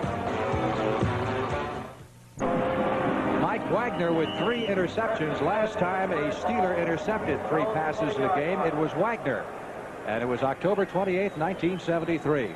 Walter Payton, by the way, winds up with 60 yards rushing on the afternoon and 12 carries, an average of 5 yards per carry. But again, because the Bears got behind, they had to put the ball in the air a lot more, I'm sure, than they wanted to. Rocky Bleier on the handoff escapes a tackle at the line of scrimmage and drives forward to the 24-yard line. 4 minutes and 15 seconds remaining. Walter needs 1 more yard to surpass Leroy Kelly, the former Cleveland star, moving to 7th place on the NFL's all-time rushing list. 60 yards this afternoon in his first appearance ever against the Pittsburgh Steelers. The only other time these two clubs were scheduled was when Walter was a rookie back in 1975, and he had to sit that game out because of injury. 2nd and 6. Stout, who's had more than a quarter of action, hands off this time to Frank Pollard. You know, number 44. Craig Wolfley's in there, number 73 for the Steeler offense in the line. I thought that'd be interesting. We keep talking about the quarterback and all these poor linemen. These guys are in there the whole game, and you know they do their job. They're beating their heads in there. Sometimes we don't even notice when they're in and out. All right, Mike Webster is the center. They make us the heroes, and we don't do Tyrone anything for McGriff is in there at guard. Yeah. Tyrone McGriff was the last man picked in the NFL draft. I'm trying to do something for him now. It's too late, Roger. On 3rd and 5. Wide open is that man Smith. Out of bounds at the 50-yard line. I don't think they're really trying to pour it on right now. They're trying to just keep possession of the ball, and they'll probably now get it at midfield and run the ball. I'm sure they're not trying to. Now what makes you so sure? To run it up. Well, it's they still want to complete plays. They want execution, but they still want to keep the first downs going and keep possession of the football. You know, talk about McGriff. The only other player, the last guy drafted. There's the man who wishes he was an astronaut today. That's right. Neil Armstrong was Don Nottingham, the former Baltimore Colt Miamier. Dolphins. How long ago was that? Before the World War II, I believe. Here's a play up the middle. Big hole for Pollard. So Nottingham was just a few years back. Down to the 39. That's been a good 10 years, I'll bet, anyway, since Nottingham has come up. That last reception by Jim Smith was his 6th of the afternoon, which is a career high for him, and he's gained 128 yards on those 6 passes. Buffalo Bills are still undefeated. They beat Oakland today, 24-7. Break up the Bills.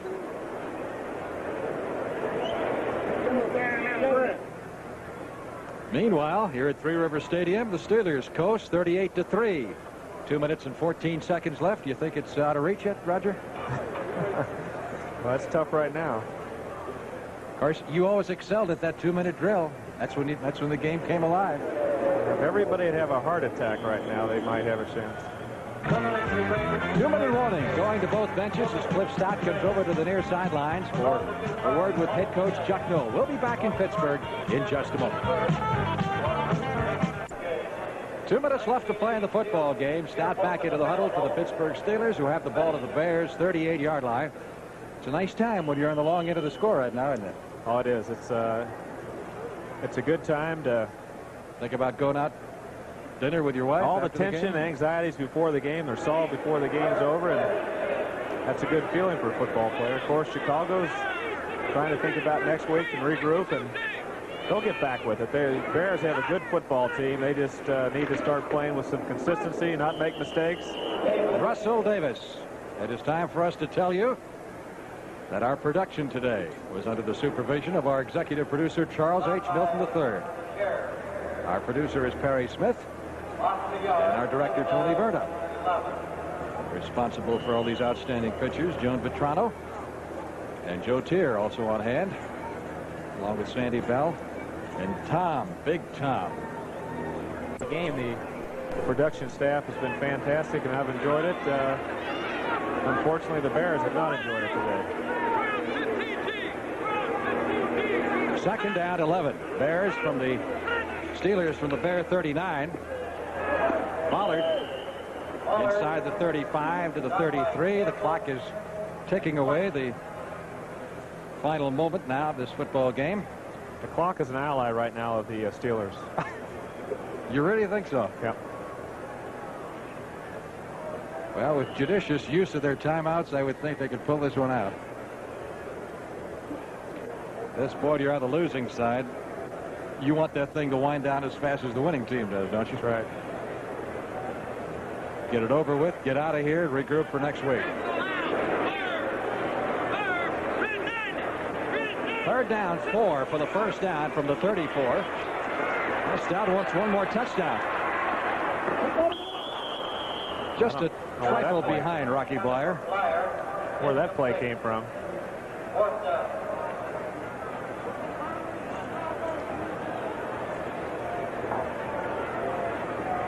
Fourth and 4.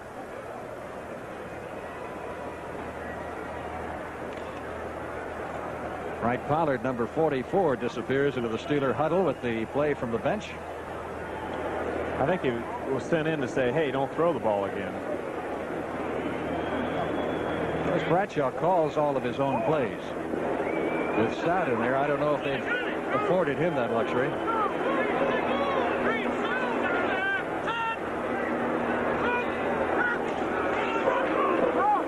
On the delay, Pollard is stopped cold. Nothing. And that'll be the last play of the football game, I would think. That was a change of possession here. The clock stops. And the agony continues for a moment or two more for the Chicago Bears. I'll tell you, we lost a game one time. I don't like to talk about previous history or games. At 38-0 on a Monday night to St. Louis, and came back, bounced back, and won 5 in a row. And sometimes a game like this can turn you around because the Bears have. Vince Evans. Rainbow downfield. Interception number 4 for the Pittsburgh Steelers. This one by J.T. Thomas. With 7 seconds left to play in the game. And that is unfortunate because we have another timeout here. Change of possession. 4 interceptions. Wonder where Wagner was. He must have been out of position. I think 3 is a good afternoon's work. Chuck Noll enjoying this particular afternoon. L.A. Rams beat the Giants. Giants did finally get on the scoreboard. First touchdown in 2 games. 28-7. Los Angeles over New York. That was J.T. Thomas' 14th career interception. If you're keeping track of such things. One more snap. This is it. This is the old famous quarterback fall down. And Chicago is out of its misery. 38-3. Jim Smith, the star of this afternoon's game, on the receiving end of 3 Terry Bradshaw touchdown passes. The biggest day of his career. 6 catches for Smith for a total of 128 yards. We'll try to talk to him when we come back after these words. Once again to Three Rivers Stadium in Pittsburgh. Our final score 38-3. We tried to get a hold of Jim Smith. We tried our best, but Chuck Noll had other plans for him. Well, Jim had to get in the locker room. They wanted to give him the game ball. He had a fantastic day. He caught 3 touchdown passes, and he was all over the field. He also made some big first down plays. So Jim Smith filling in for John Stallworth has kept a legend going. John Stallworth, of course, one of the great wide receivers, along with Jim Smith today. Lynn Swann, the Steelers have got it together, and Bradshaw's thrown extremely well. You watch the Steelers today. I guess you're not harboring any thoughts of coming out of retirement and getting one more shot at him. They're pretty awesome the way they look today. Well, the Steelers have had some difficult moments early in the season. They did so last year also, but today they played very well.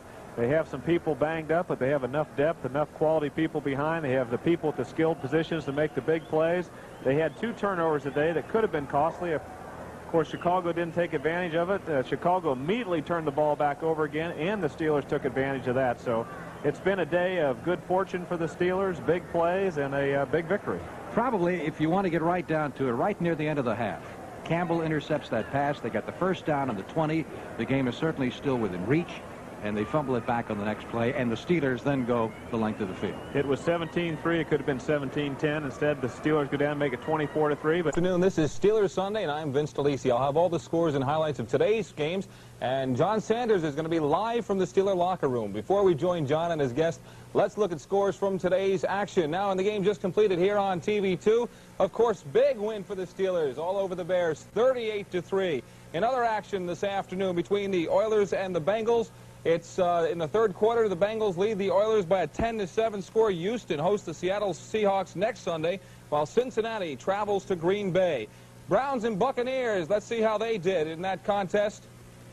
In the third quarter, Cleveland leads Tampa Bay 24-13 next Sunday. The Browns play host to the Broncos. Tampa Bay will meet Chicago a week from Monday night. Oakland and Buffalo now. Bills leading that one in the third, 17-7. Buffalo will go off to San Diego on Sunday. Oakland is going to stay home. They'll meet the Kansas City Chiefs. Between the New Orleans Saints and the Miami Dolphins now, 16-zip. The Saints over the Dolphins. That one's in the third quarter. New Orleans next hosts New England, and Miami will be entertaining Baltimore. Jets and Colts now. No score in that contest. They'll be getting on a little bit later. The Jets host New England next week, and the Colts travel to Miami. Between the Eagles and the Cardinals, as we continue now, St. Louis swings south to meet the Saints, and the city of brotherly love takes on the Washington Redskins at the half. The Cardinals on top of the Eagles, 10-7, and if it ends that way, that'll be somewhat of an upset. Cowboys and Packers now, taking a look at that one. It's 7-0. The Cowboys leading the Packers at the half. Let's go to a tape now. Check out what happened and how the Cowboys scored. Look at this. There's Danny White. He's going to punt. No, forget it. He decides to keep it. He runs, and it's a big gain for Danny White. He's going to take it all the way down, almost in. He winds up about the 20-yard line a couple of plays later. Tony Dorsett's going to get the call, get the ball up and over, touchdown, 7-0. Cowboys host the Giants next week. The Bengals travel to Green Bay. Minnesota and Detroit. That one's 10-7 in the third. Detroit leading. Let me show you some of that. Billy Sims is going to be held to one run, and it's going to be a 25-yard run. Here comes that one, his best run of the day, and he's been held ever since. Next one's a touchdown. Danielson to Hill. Up and over, boom, touchdown. But Minnesota is going to come back a little bit here as Ahmad Rashad is going to get it from Kramer. Long touchdown pass. He gets it. He goes in. Minnesota next week is going to meet the Steelers, and Detroit travels to Atlanta. Now let's check the Rams and the Giants. That's a final. Rams just walked all over the New York Giants, 28-7. The Giants are going to try to regroup, but they got to meet Dallas next Sunday. The Rams will host the 49ers. Look at this one. Elvin Peacock, a touchdown for Los Angeles, and he's not finished. Again, up, boom, in, touchdown. This one, Ferragamo to Arnold for another touchdown. And Los Angeles, easy winner in that contest over the Giants. Sims was hurt for the Giants, and they've got their problems. Okay, let's go on to the Atlanta and San Francisco contest. The 49ers, they're in the first quarter. There's no score. The 49ers will meet the Rams in Anaheim. The Falcons host the Lions in 1 week. Other action in the NFL today, the Chargers and the Kansas City Chiefs. Well, the Chargers will be taking on the Bills, and the Chiefs meet the Raiders next Sunday. And the Seahawks and Washington Redskins, 0-0 in the first quarter. Seahawks will go south. They'll face the Oilers in D.C. Skins move north to meet the Philadelphia Eagles. And finally, tomorrow night's game, we'll have the Broncos against the New England Patriots in Foxborough. And that's how the teams fared today on this fourth week of the NFL action. And in a few minutes, we're going to see just what the Steelers and the Bears did and have interviews live from the Steeler locker room. But first, we're going to take this time out.